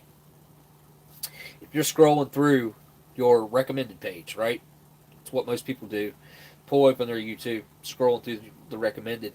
If it doesn't catch your eye, you're going to scroll right by it. Even if it's a creator that you like, and the thumbnail doesn't look that interesting, you're probably just going to be like, I might watch that later, and you're just going to keep going. Try to make it as interesting as possible to the eye. Make it catch the eye. Titles, they need to also be descriptive and accurate. I know some people that have problems with accurate titles. Um, I think that's a personal preference, maybe. If you don't do accurate titles, it's technically called clickbait. Whether you know what that is or not, most you probably do. Is your thumbnail might be something, and most people prefer that thumbnail to be something that's in that video. If you have a thumbnail, this happens a lot with like girls in bikinis or something like that, right? Let's just go that route because that it happens a lot on YouTube. There'll be a thumbnail of a girl in a bikini, whatever title, maybe I don't know what the title might be. Anyways, and someone clicks on that video expecting to see whatever that thumbnail was in the video, and it's never in there. So therefore, they just got clickbaited into clicking into this video and watching through it because they're somewhat of a whatever. But stuff like that happens a lot. Put something up more interesting than what you're actually doing, and then it's never in your video. It has nothing to do with your video, whatever the case may be. You see what I'm saying? Like thumbnails, I think is an important part to be accurate, to be as eye popping as possible. Titles to be good and accurate as well, and descriptive. So, I don't take the live streams as seriously as I do posting a regular video. I think the live streams is a more loose thing. I think it's something in it. You can always change these things. You can always change your thumbnails. You can always change your titles. You can always change all that stuff. You can go back and change it. So clickbaiting can be annoying. Yeah, I'm not a fan of clickbait at all. I prefer people to be honest. That's just my personal preference, though. Red circles and arrows. That was the thumbnails are. That's what thumbnails are about. It used to be for a long time, like and like the word look, or wow, or something. You know what I mean? Or a lot of time, like believe it or not, a lot of this is a successful trend. This has always been this way on YouTube. But to have a thumbnail of a person, me going, that mouth open, eyes wide, and then some text. Did you see that? Or wow, or just something stupid on the thumbnail, and people click. Be like, oh, what are you so surprised about? Ooh, wow, man, he looks like he's really into whatever. It works. It's stupid. It's clickbaity, but it works. So it depends on how you want to grow your channel. Do you want to grow your channel honestly? Do you want to grow your channel through clickbait? You can use these techniques. They work. They absolutely work. Depends on what kind of content you're trying to create. There's so many different routes you can go. Like literally, there are. I'm going to assume there's probably over 1 billion YouTube channels now. There's probably maybe even 2 billion YouTube channels. It's hard to tell because a lot of people have 2 and 3 and 4 and 5 and 10 YouTube channels just themselves, just as one person. That freaking Nick Avocado guy is one guy that I know that had like 10 YouTube channels. Ridiculous. He's ridiculous. He's really played the game. He has played the game. He's won. He's winning, except he's paying for everything he's doing with his own personal health. The guy went from being a vegan, weighing probably like 130 pounds, to now weighing like 350 probably, I'm going to guess, and like crapping himself and like doing the stupidest stuff, sitting there eating like mountains of food. It's just it's not. I don't watch his videos. I couldn't watch his videos, but I watch people that make videos about him making fun of him. I think the YouTube commentary community is fun. I like YouTube news. I like to people that are big on YouTube. There are channels that commentate on them. All different types of stuff. I don't like ones that just focus on one channel. That's not a big thing. Like, somebody's got a successful channel, you're going to make a channel just talking about their successful channel. Come on, man. Could that be any more weird and lazy? If you're going to do something like that, talk about all kinds of other channels and stuff. Make it like more like a YouTube news type situation. Although you do have what the heck's the guy's? He looks like a garden gnome. What's his name? Can't remember his name. Drama Alert. Yeah. What the heck's his name? Anyway, the guy from Drama Alert. He kind of started. Well, he didn't start it. There was other people doing it before him, but he definitely helped make it popular. Yeah, Dan, I know. I watch a guy called oh, now I can't remember his name. Oopaville. Yeah, he makes videos on Nick and Kato all the time. I don't watch them all, not even hardly. But I'm pretty sure he went and bought his OnlyFans and went through it. He also bought one of Nick Kato's shirts, and he, like, a couple weeks ago, and he was wearing that. I did watch that video, and he put on like a fake fat belly and said he was going to sit down and eat like Nick Kato, avocado, and he made it through like half the day. He's like, I can't do this. This is just. He's like, I feel horrible. I can't eat the type of the amount of food.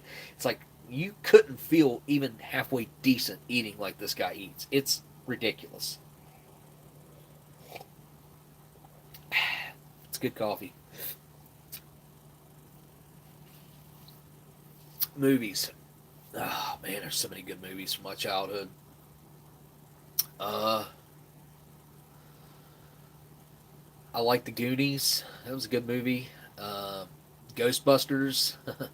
um, Ninja Turtles was a great movie from my childhood. Um, man, like, it's hard to remember what other good movies. Groundhog Day was a good one. Um,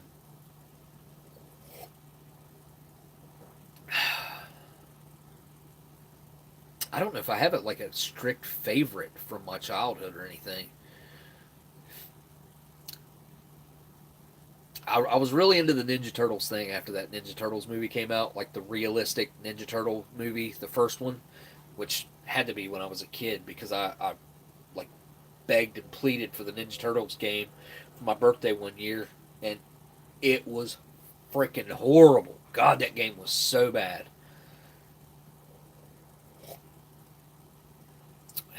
I don't think Fight Club's. I don't think that was from my childhood. I think I was when I say childhood, like 12 and before, something like that. I think I was a teenager. Red Dawn, that's a good one. Yeah, definitely the first one. Charlie Sheen. Charlie Sheen and oh Patrick Swayze.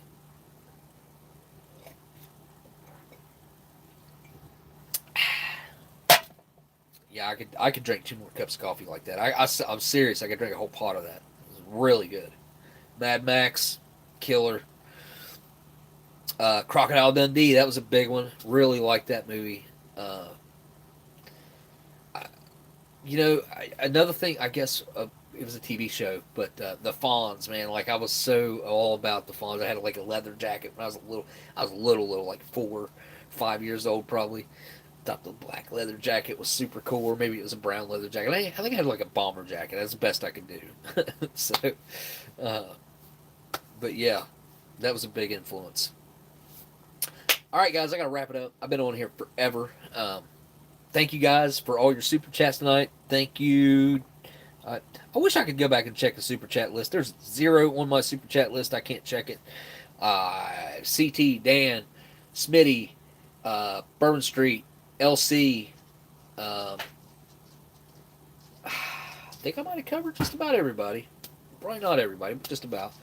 But I want to say a huge thanks to each and every one of you guys. Thanks to everybody over on the Patreon.